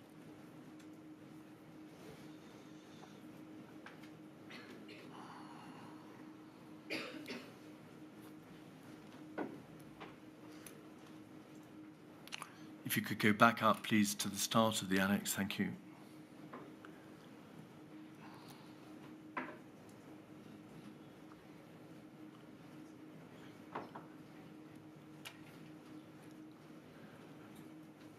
Thank you. Annex A, Pan-Flu Programme Reprioritisation at the end of 2018. Work areas Pan-Flu Bill, that's a reference to the draft bill to which you referred. Permanent Secretary meetings on Pan-Flu continue. Perm Secretary written updates on Pan-Flu continue. Quarterly finance meetings continue. Moral and Ethical Advisory Group membership and recruitment, stop. UK Pandemic Influenza Strategy refresh, stop. Healthcare surge, largely complete. DA, devolved administration engagement to develop plans outstanding, stop. Adult social care, largely complete for the Pandemic Flu Readiness Board, but CMO actions outstanding, stop. PFRB paper on the updating of the NSE, stop. Comms, stop. Benchmark NHS Readiness internationally, stop. Engagement in the Clinical and Countermeasures Board, stop, and so on. Yeah. Were you told of the extent and nature of the stop categories? Well, I'm absolutely accountable for it because I'm accountable for everything that happened in the department. I would also, though, ask you to consider each of these in detail because it comes to the point we discussed earlier on significance. For instance, the Moral and Ethical Advisory Group existed. It had membership when the pandemic struck. So further membership and recruitment was not a consideration that would have made a material difference to planning for the pandemic. The influenza strategy refresh, that was a 2011 document. That would only have been significant if that refresh had completely changed the strategy that the entire Western world was following, that was regarded by the WHO as best in class. May I pause you there? Is that the 2011 strategy, Correct. which in your witness statement you state that for the purposes of pandemic planning was woefully inadequate? Woefully inadequate. And you. I don't think a refresh would have changed that, because all of the independent external advice, the World Health Organization advice, indeed the international health regulations, stated that we should not have lockdowns. In fact, in a 2017 document, it said the evidence is not strong enough to warrant advocating legislative restrictions. This is where I need to add to what I've written in my written statement, because I thought at the time it was simply an oversight not to consider lockdowns. Actually, it was an explicit decision. The London Resilience Partnership published document, May 2018, and I quote, "It will not be possible to halt the spread of a new pandemic." That was the attitude, it was the doctrine, and it was wrong. So that refresh would have made very little difference. Healthcare surge was largely complete. The final action there is on involvement of the DAs. Since healthcare is devolved, that would have been not been a terribly important area. Adult social care largely complete. I'm not exactly sure what the CMO actions outstanding are. There's a question. My point is about Mr. materiality. May I just pause you there to ask you some more questions about Sure, adult social care, Yes. since you raise it? Yes. In your statement, you refer to the fact that one of the major problems with the department's supervision of the adult social care sector was the lack of policy levers, Yes. which would enable the department to ensure pandemic preparedness Absolutely. in social care. Yes. And as you said earlier, But that's not what this is referring to. well, I want to ask you whether or not you can say that the adult social care sector was well prepared for a pandemic when the department had no means of finding out whether or not they had the right plans in place, whether local authorities had planned sufficiently, let alone how many numbers were in the care sector. No, it was terrible. The department had no visibility of whether or not the adult social care sector was prepared at all. It wasn't within your ability. That's not my contention. My contention is this action here would not have solved that. The CMO could not have solved the problems in terms of oversight of the adult social care sector. Mr. It was Hancock, much bigger than that. What was the name of your department? I've already talked about this. It's the Department of Health and Social Care, and yet the legal responsibilities are with local authorities.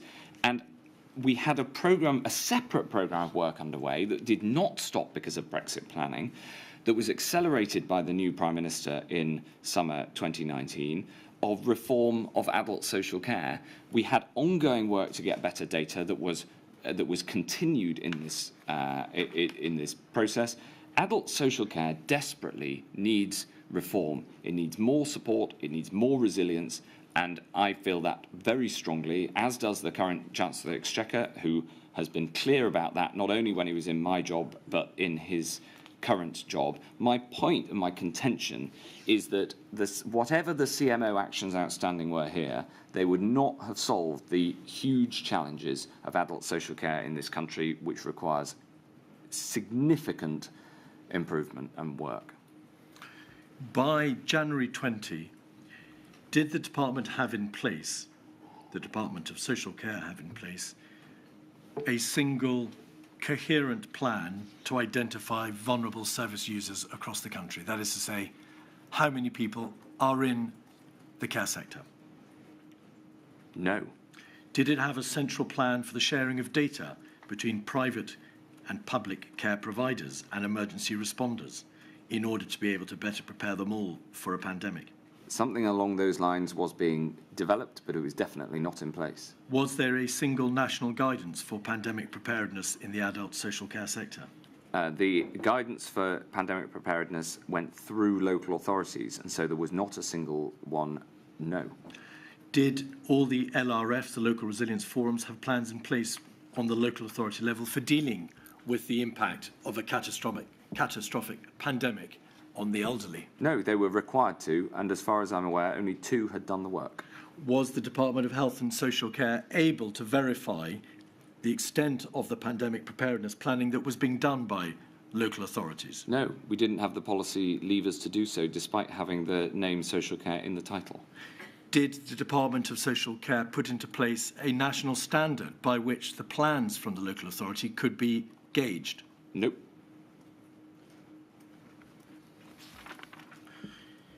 In relation to those local resilience forums, did the department prepare, in fact, a pandemic flu standard at the latter end of 2019, which for the very first time obliged local resilience forums to compare their plans against a national standard for influenza pandemic planning? Well, yes is the answer. It is. And I suppose what that demonstrates, because that came into place late in 2019, Yes, indeed. is my December. central contention in this area, which is that the system for how we run adult social care is flawed. There was work ongoing to try to resolve it, including work directly related to pandemic planning, but it was in nowhere near good enough shape, and it meant that as the person trying to solve this problem with a disease that self-evidently impacted on older people most, we were in an incredibly difficult position to do so when the pandemic struck. And despite the enormous hard work of everybody in that sector and in the department in relation to adult social care, it was very, very difficult early on. And that's in part because this planning was ongoing, but the systems in this country for managing adult social care are not good enough. And that reform work was underway, but it still hasn't been completed. So drawing some of these threads together, please, Mr. Hancock, would you accept the following propositions? Firstly, there was a long-standing bias within the Department of Health and Social Care as the risk owner of the pandemic influenza risk and as the author of that strategy, which you described as woefully inadequate, in favour of influenza, a failure to pay sufficient regard to the risk, admittedly a lesser risk, of another different catastrophic HCID. It would have been better, yes, if the plans had been for a generic respiratory disease, because what matters is the characteristic of the novel virus. Indeed. Proposition 2, there was a failure to think through properly the risks of a non-influenza pandemic due to the inherent unpredictability of viral respiratory pathogens and their characteristics, as you say, transmission rate, high or stuttering, incubation period, long or short, viral loads, great or less, whether viruses congregate in the upper or lower respiratory tract, whatever they may have been, because those other characteristics were simply not thought about enough, the real risk of an HCID with catastrophic consequences was not adequately thought about either. I wouldn't put it like that, and I think there's an irony here. The irony is that one of the major problems we had early on, which I'm sure we'll come to in M2, was the fact that COVID-19 has asymptomatic transmission. It's the first known coronavirus that affects humans that can be transmitted asymptomatically, and the WHO assumption was that this wasn't possible until April 2020. There's a really important reason I'm saying this. A flu plan assumes asymptomatic transmission. Indeed. There are some ways in which the flu plan was in fact more appropriate as a planning document than a generic document, or indeed a document that had been written to consider the impact of one of the then known coronaviruses, because that plan, a coronavirus pandemic plan, would have assumed no asymptomatic transmission. So this underpins my point that, of course, it would have been better to plan for a generic, respiratory disease X, and that is what we should do in future. However, planning for flu did have some benefits, and it brings me back to my central contention that whilst this was an error, it was in no way the biggest error. And it's not just that there were two errors in the core plan, flu rather than coronavirus, and wrong doctrine. The error of the flawed doctrine was significantly bigger than the error of targeting a flu rather than a coronavirus pandemic. All right. Well, I don't need to trouble you about degrees of failure. We'll come on to identifying the various propositions. Yeah. The third issue is one you've just touched upon, which is that approach in the risk assessment was cause agnostic. It simply failed to identify a sufficiently broad range of scenarios. And as you know, the risk assessment process has been rewritten, thanks in the main to a report from the Royal Academy of Engineering, yes, to make that claim. Yes, and there's an irony there as well, which is that we were dealing with a live Ebola epidemic with the potential threat that would come to this country as a pandemic. And yet, at the same time, the paperwork was all focused on a flu pandemic. Yes. So the theory written down in these strategies was actually not what was playing out in the day-to-day practice of infectious disease management that we were undertaking as a department and that PHE was undertaking. But Mr. Hancock, it's not just a question of irony, is it? These failings materially hampered the United Kingdom's ability to prevent death. The central failing that hampered the UK's response, common with the rest of the Western world, was the refusal and the explicit decision that it would not be possible to halt the spread of a new pandemic. That is wrong, and that is at the centre of the failure of preparation. I know that because I was the person responsible as the Category 1 responder when this pandemic struck, and all of the other considerations are small, important but small compared to the colossal scale of failure in the assumption that it will not be possible, and the lack of ambition in the assumption that you can't stop the spread of a disease. We can. Imagine if this disease had tragically killed children as much as it did old people, and maybe it transmitted twice as easily as COVID. Would it then be possible to stop this halt the spread? Of course it would. We would do whatever it took, and that's where we got to. But we got there far too slowly because none of the preparation included any thinking around that. And that is my fourth proposition. It's the one that finds a place at the front of your witness statement.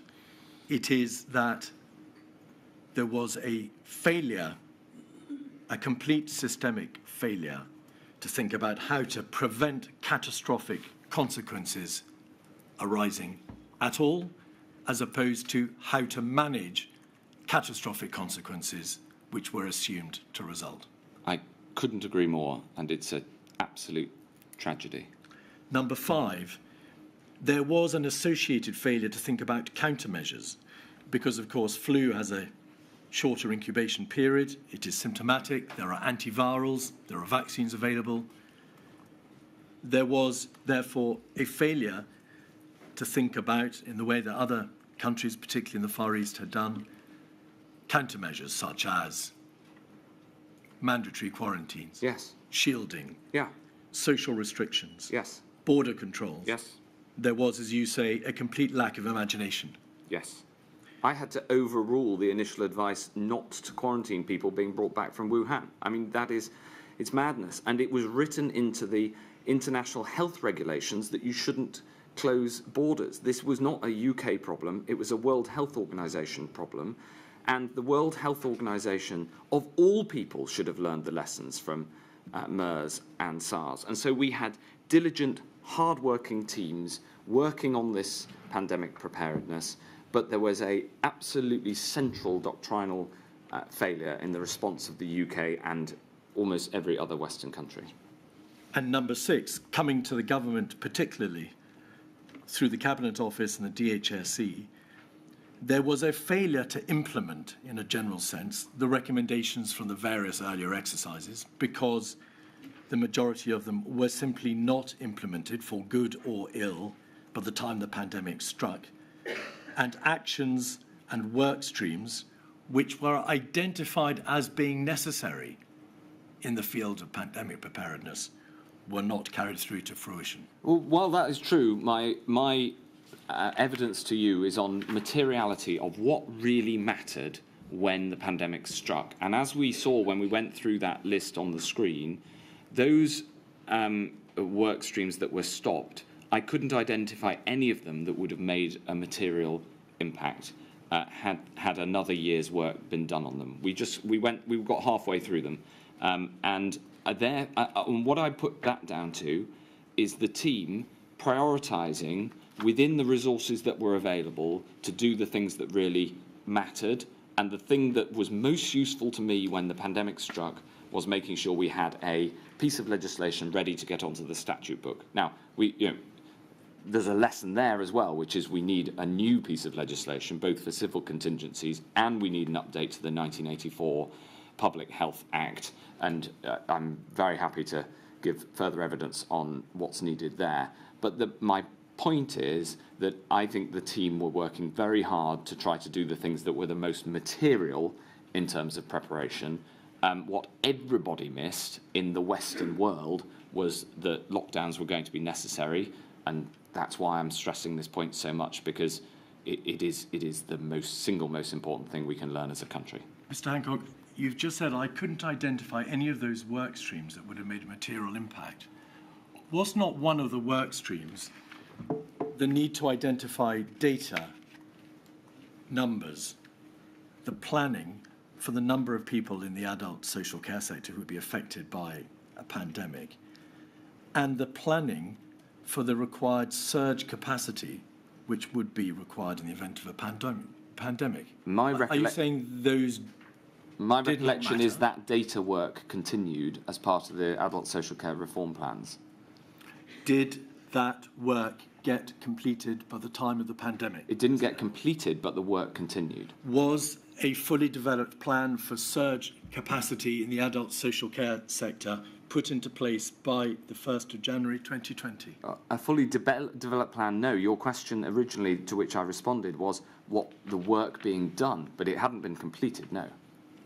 There's a difference between doing work and completing work. There is a difference between planning something and not even completing the plan so that the work can't be done.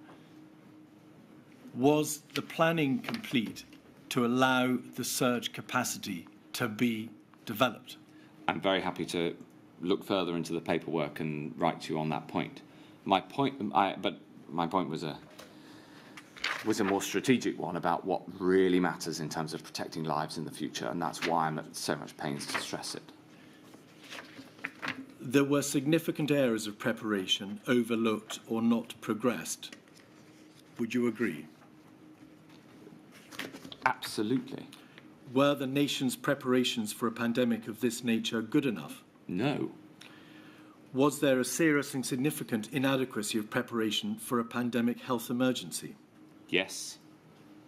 Preparing for this Tier 1 risk of a catastrophic health emergency was at the core of your own department's functions. Would you agree? Yes. And therefore, as Secretary of State, you bore and you bear ministerial responsibility for that calamitous state of affairs, do you not? I bear responsibility for all the things that happened, not only in my department, but also the agencies that reported to me as Secretary of State. You will no doubt have given a great deal of thought, and it's evident from your evidence today, Mr. Hancock, as to how to make things better. Yes. And you've mentioned many of them today in the course of evidence. Are you aware of some of the matters that Sir Oliver Letwin spoke about when he gave evidence? Do you agree that there is now a need for a formal system of training for ministers and senior civil servants in civil contingencies? Yes, there's an irony here, another one, which is that I was in the process of putting one in place with the Blavatnik School of Government when the pandemic struck, and we stopped that work because the pandemic became overwhelming.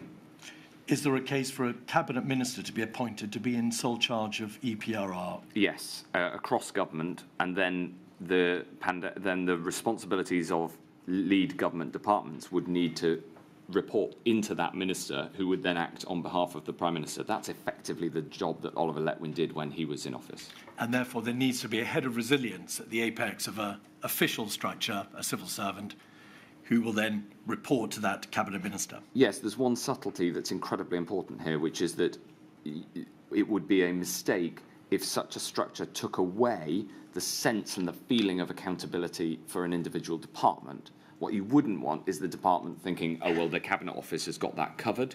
You need the department to still feel that it is accountable and held to account by the Cabinet Office, rather than replaced by the Cabinet Office, which would be suboptimal. So I'm not following. What he's suggesting would be different from the present system, Mr. Hancock? That you would have, as we had when Oliver Letwin was in post, a minister responsible for resilience across the board and for challenging the different resilience plans that came up. And obviously that will require an official structure underneath her or him. And but the key point is that needs to be like a red team effort, as has been discussed, rather than letting the departments off the hook for the areas which they're responsible. And would you have that minister solely responsible for resilience? I've heard that Cabinet Office ministers get quite a large portfolio on occasions.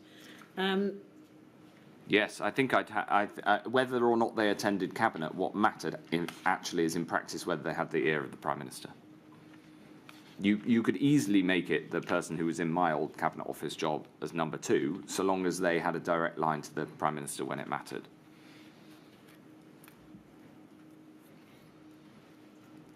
Is there now a case for an independent, perhaps statutory resilience academy or some such body to warn, advise, guide in relation to EPRR, train, organise exercises and make sure that recommendations and actions are properly implemented? Yes, I think there's value to that. Again, you wouldn't want to take away from the individual responsibility of the area concerned. Let me give you an example. We now, once again, have a body whose sole responsibility is preparing Britain to be resilient to external health threats, UXA, and Dame Jenny Harries is an excellent chief executive of UXA. You wouldn't want such a body to replace UXA or make UXA feel less accountable. I want Jenny Harries and whoever's in her job to wake up every morning worrying about the next pandemic and what needs to be put in place. You can, of course, supplement that with better resilience training at the centre as well. But you mustn't take away from the real burning accountability of the person in that job. And also, one of the recommendations was that these people would make recommendations in terms of allocation of budget, because there's obviously been a discussion of the impact of budgets in the last couple of weeks. It isn't just about the total quantum of budget, it's about how it's spent. In this country, this year, we spent £53 billion on physical military defence. UXA's core budget is £450 million, that's less than 1%. And yet, over 220,000 people have died of COVID so far. The impact on the health of the nation and the well-being of the nation of health protection is an order of magnitude bigger than as currently represented in the UXA budget. And the idea that we spend over £50 billion on defence and under 500 million on UXA is, for me, completely indefensible. All right. I was asking you, in fact, about a general resilience academy to deal with civil contingencies. You responded by reference to the United Kingdom Health Security Agency. That is, of course, involved with health emergencies, exactly, as were you. So it's worth having across the board as well. Yes.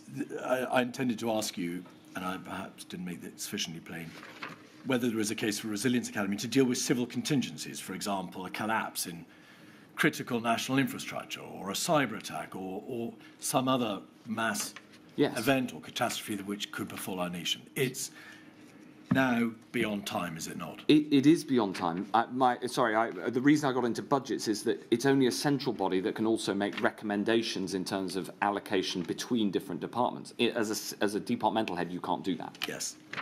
Is there therefore also a case for fundamental rethink on this whole CCA 2004 structure and the lead government department model? I don't want to intrude into Module 2 issues. Sure. But obviously, when dealing with a national crisis, Yes. it's beyond the ability of a single department to be able to cope, because, of course, all national crises, by definition, will have an impact, a range of impacts across government. Yes. I think that you need...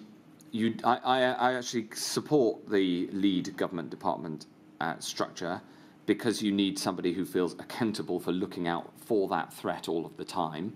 But you then need a system in the centre that is stronger at holding that accountability, holding feet to the fire, but the coordination element of it, when you get to a massive crisis, goes up to the chain to the Prime Minister anyway, and so that is a role of the Civil Contingencies Secretariat, which, when you have a huge crisis like COVID, then was replaced with a COVID-specific central secretariat. But some of these issues, Mr. Hancock, didn't go to you, even though you were the Secretary of State in your own lead government department. Yes, but imagine...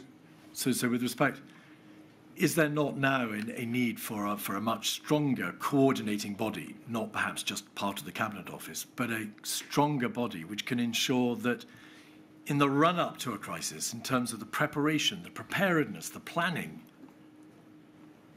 things that need to be elevated to the highest levels are? Yes. The way that I put it is that the goal of it should be to hold the lead department's feet to the fire. For instance, if you had one of these bodies in the centre, if they tried to do the job of the Health Secretary as the Category 1 responder, then who guards the guardian? Far better would be that they are in a position to haul in the Health Secretary and say, are you doing that enough? Because I wasn't called to the National Security Council, for instance, in order to answer those questions in my 18 months as Health Secretary before the pandemic struck. Finally, I want to ask you some questions, please, about some other aspects of the system which you found to be deficient when you were faced with a terrible crisis in January of 2020. Yeah. You've touched on many of them already, but I just want to summarise the position in order to be able to focus minds for when we get to the next module and thereafter. Yes.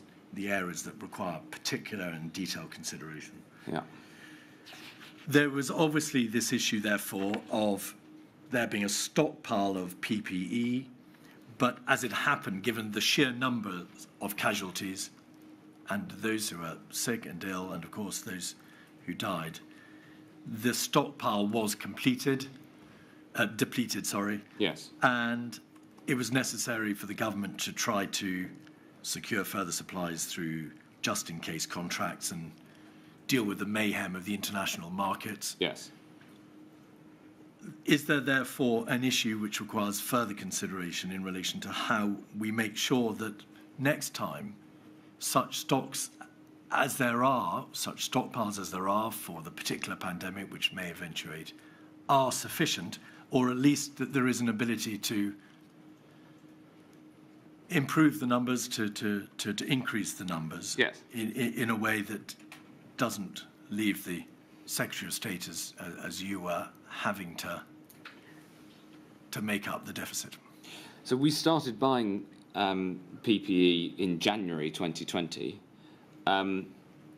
long before it was certain this would become a global pandemic. But the problems with the stockpile were very significant, and I'm sure that we'll come to this in future modules. What is vital for preparation is that there are stockpiles that are accessible, pickable in the technical language, that can be distributed quickly and can be distributed to all health and social care settings. And as I say, I think there should be a legal requirement on health and social care settings to hold a significant amount of PPE to be able to get through the early weeks of a future pandemic, because the sheer logistical complexity of setting up these supply chains in short order is exceptionally difficult, as we learn. All right. I don't want to ask you to address the solutions, or in fact to identify the specific problems that arose, only to acknowledge that there were very real difficulties in these areas. The availability of mass diagnostic testing, you've already referred to. Terrible. The availability of mass contact tracing systems. Yes, there was no such thing. Obviously, there are the NHS-related issues concerning resilience, bed capacity, workforce planning, all of which are issues which you've referred to. Yes, there's a bigger thing there as well within the NHS, which is that, whilst the discussion on how much resources the NHS should get is a highly political one, and we've seen it play out over the last couple of weeks in this inquiry, there is actually a really big question that the nation needs to ask itself, which is that you wouldn't ever send the whole of your army out into battle at once. You have spare capacity in case there's a crisis. You have what they call redundancy in the military sense. Yet every single day we send our whole army of the NHS out into the field, and there is no redundancy. We run the NHS incredibly tight.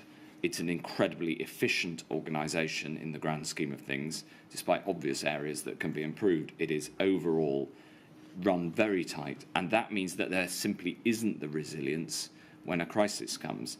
But that would require a materially huge increase in the already very, very large NHS budget. But other countries choose to spend a higher proportion of GDP on healthcare and have that redundancy. And it means that they are better able to respond. But it also comes back to doctrine, because no health system of any size would be able to respond unless you suppress a virus when it's as bad as COVID-19. But as Milady has already observed in another context, there are choices that will have to be made, and there is therefore an issue about resilience and about bed capacity and surge capacity and so on. Absolutely. For the future. Absolutely. All right. And then in your statement, you address issues such as the changes over time in the public health structures. Yes. There is an issue about the necessary degree of coordination across the United Kingdom, given the fact that health security is a devolved issue. Yes. But at the same time, of course, viruses honour no boundaries. And then finally, you say that... Well, they honour geographic boundaries. They honour no administrative boundaries. Right. The fact that we are an island is an advantage that we should use much more aggressively in future in preventing a pandemic coming here. And you refer, finally, to the need to examine more closely the degree of required international coordination. Yes. I don't want you to develop that point. There remains the final issue, which I think I'd be grateful for your views on, which is the degree to which you materially assisted in the development of what turned out to be life-saving vaccine production. Yes. We heard evidence from Jeremy Hunt MP as to how he assisted to the process of the UK vaccine network when he was Secretary of State. Were you also materially concerned in ensuring that we had the proper structures in place for future development of vaccines when you were Secretary of State? Yes, I thought this was very important. And in fact, in terms of pandemic preparedness, given the reassurances that we were well prepared, this was the area I put most effort into. And a lot of the preparedness work was very helpful here. The Oxford vaccine was essentially built on a project that started with an attempt to get a vaccine for Ebola. That was before my time. I worked to try to enhance the domestic manufacturing capability, and I did a huge amount of work also on stopping anti-vax content.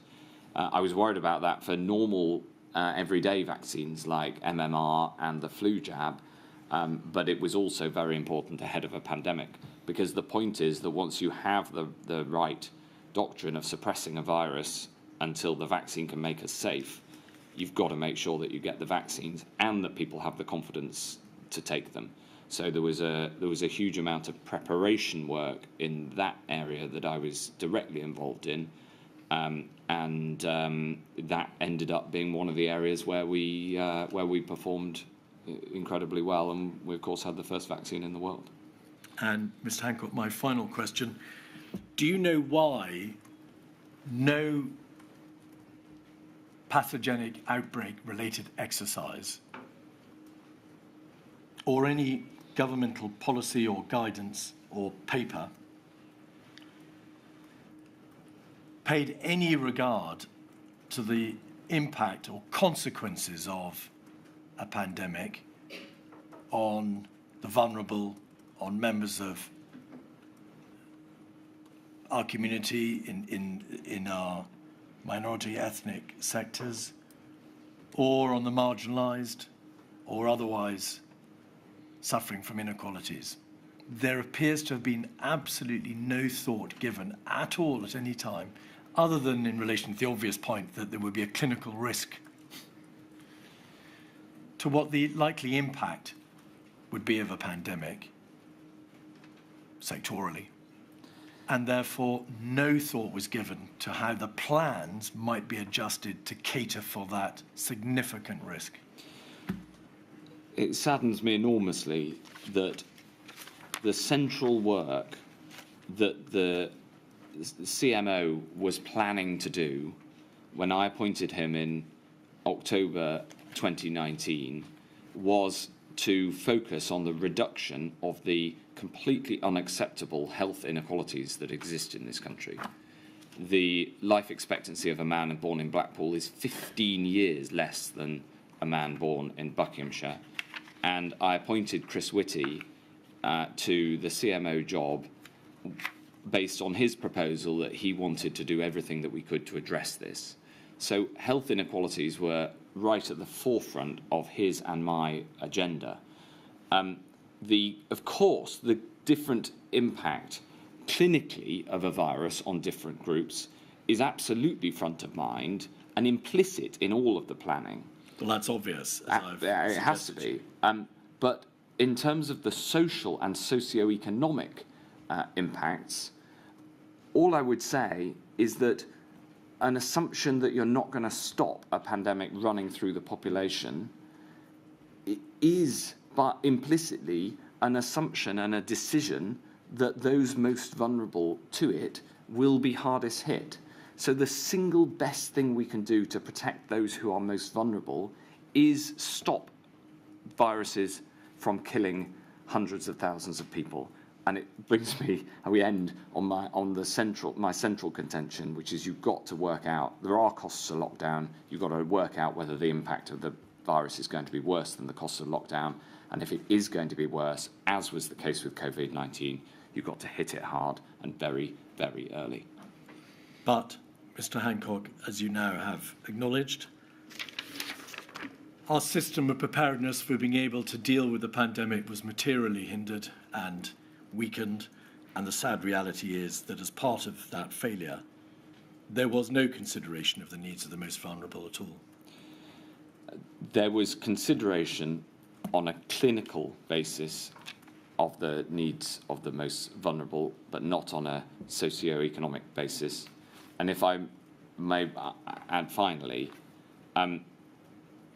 this was, of course, an unprecedented pandemic in anybody's lifetime. And those who worked so hard to respond to it had to respond from the basis of the preparation that there was. And they did work incredibly hard. And I think everybody in the health area that I was responsible for gave their all with humility in the face of this virus and unprecedented event. But that just underlines why it's so important that we get the right lessons out of this inquiry. lions led by structural donkeys, Mr. Hancock. Personally, everyone gave their all, but the system was not fit for purpose, was it? That's absolutely right, and it goes. Was a problem across the Western world, and it goes back a long, long way in the assumptions underpinning how we plan for these things, and it must never happen again. My lady, that concludes my questioning, Mr. Hancock.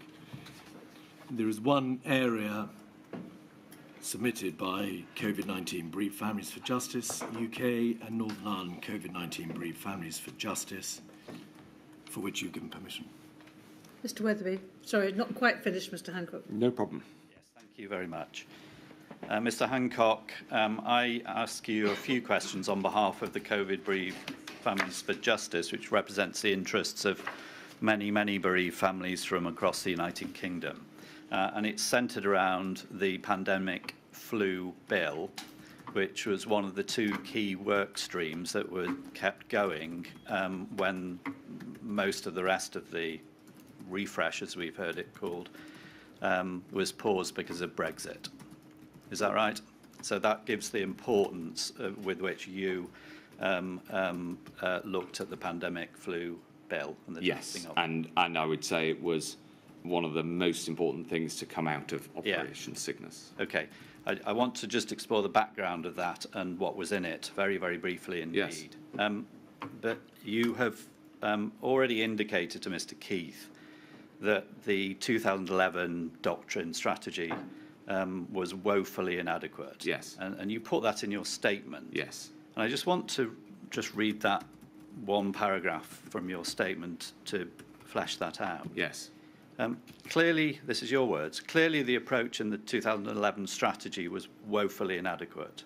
I have no idea why the 2011 strategy did not consider the approach taken by countries affected by SARS and learn the lessons for the UK. I also do not know why the WHO considered the UK one of the best prepared countries in the world, when our strategic approach did not consider it possible to take social distancing measures necessary to stop the spread of a killer disease. Yes. Yes. And so you're emphasising the lack of learning and the emphasis around social distancing measures. Yes. And that would, of course, include lockdowns. Absolutely. Yeah, okay. And you've also elsewhere, paragraph 29, referred to the WHO as an authoritative source. Yes. So you're giving respect to the view of the WHO, yes? Well, it is the Yeah. UN agency in this area. It needs Indeed. radical reform, but nevertheless, it is what We'll it leave is. that one for a different day, but Right. you were regarding that as an authoritative source.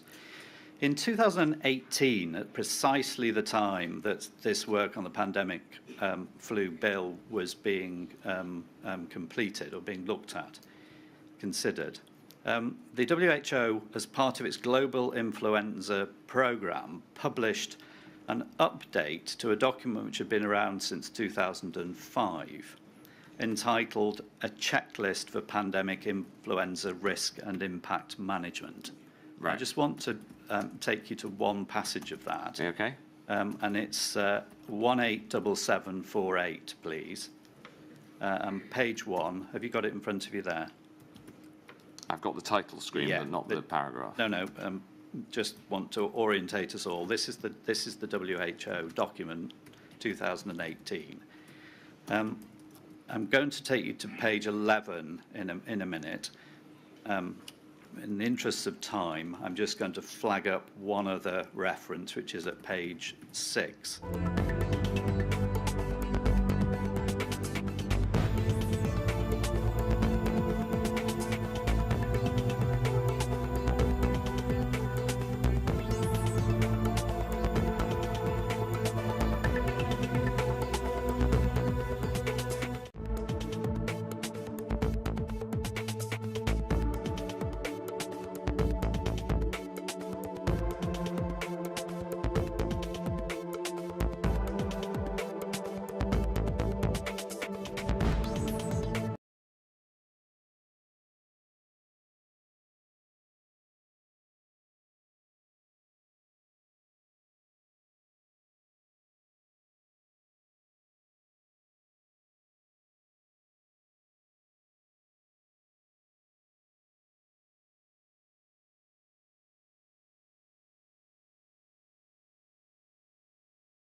think that, to do justice, as much, nothing can bring the people who died back, and each and every one.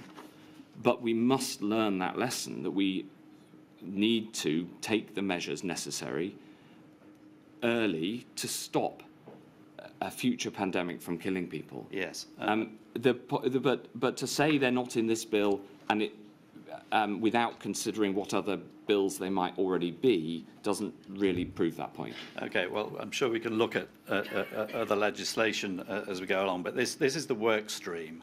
I know, but I used that legislation extensively. I understand that the Public Health Act 1984 very well, and what I can tell you is that the WHO recommendations in 2018, other than on temporary closure of educational institutions, those powers are available, as far as I understand it, in the Public Health Act already. Finally, just in terms of the devolved nations, it's right, isn't it, that this legislation was developed, this draft legislation was developed with some input from the devolved nations. Yes.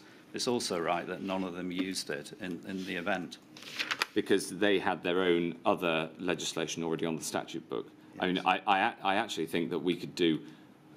part of the reason for a need to reform the 1984 Act is to have a UK-wide approach, because I think that whilst it's totally appropriate to devolve health and the NHS, because of the nature of how pandemics spread, it would be far better to respond to the next pandemic on a UK-wide basis rather than an England, Scotland, Wales and Northern Ireland basis, and I think that way we would save more lives. Yes. Finally, are you able to point to any document or any briefing or any meeting where the fact of powers or legislation being elsewhere was a factor in what was included in this draft bill? Oh yes, of course. That was the important consideration in what to put into the bill, because one of the things that Parliamentary Council who draft bills absolutely hate is legislating in an area where a policy is already legislated for. Yes, okay. So that is a material consideration, yes. That's all I asked. Thank you. Thank you. My lady, we've received an email from Bereaved Families of Justice Cymru, who wish, I think, perhaps vicariously, to ask for permission for a point to be put to Mr. Hancock, who said in the course of his evidence that coronavirus was the first coronavirus known to be, or the first coronavirus that could be transmitted asymptomatically. The position is, as the chart that you directed be prepared amply demonstrates, is that MERS and SARS are also asymptomatically transmitted, and therefore there is clear evidence to correct that position. I don't want to give evidence about it, but there is that material there in the chart. But perhaps I could be permitted to ask you one question, Mr. Hancock, in light of the question from Bereaved Families of Justice Cymru. The transmission rates in relation to MERS and SARS-1 yes. are, of course, very different to COVID. Yes, yes. What I stated was the clinical fact, as I was advised during the debate about asymptomatic transmission, which no doubt we'll cover in M2 because it was absolutely central to the challenges of the early response to the pandemic. Thank you. Melody, that concludes Mr. Hancock's evidence. Thank you very much, Mr. Hancock. That completes the evidence you'll be giving, certainly in this module. Thank you for your help. Okay, thank you. 2 o'clock. All right.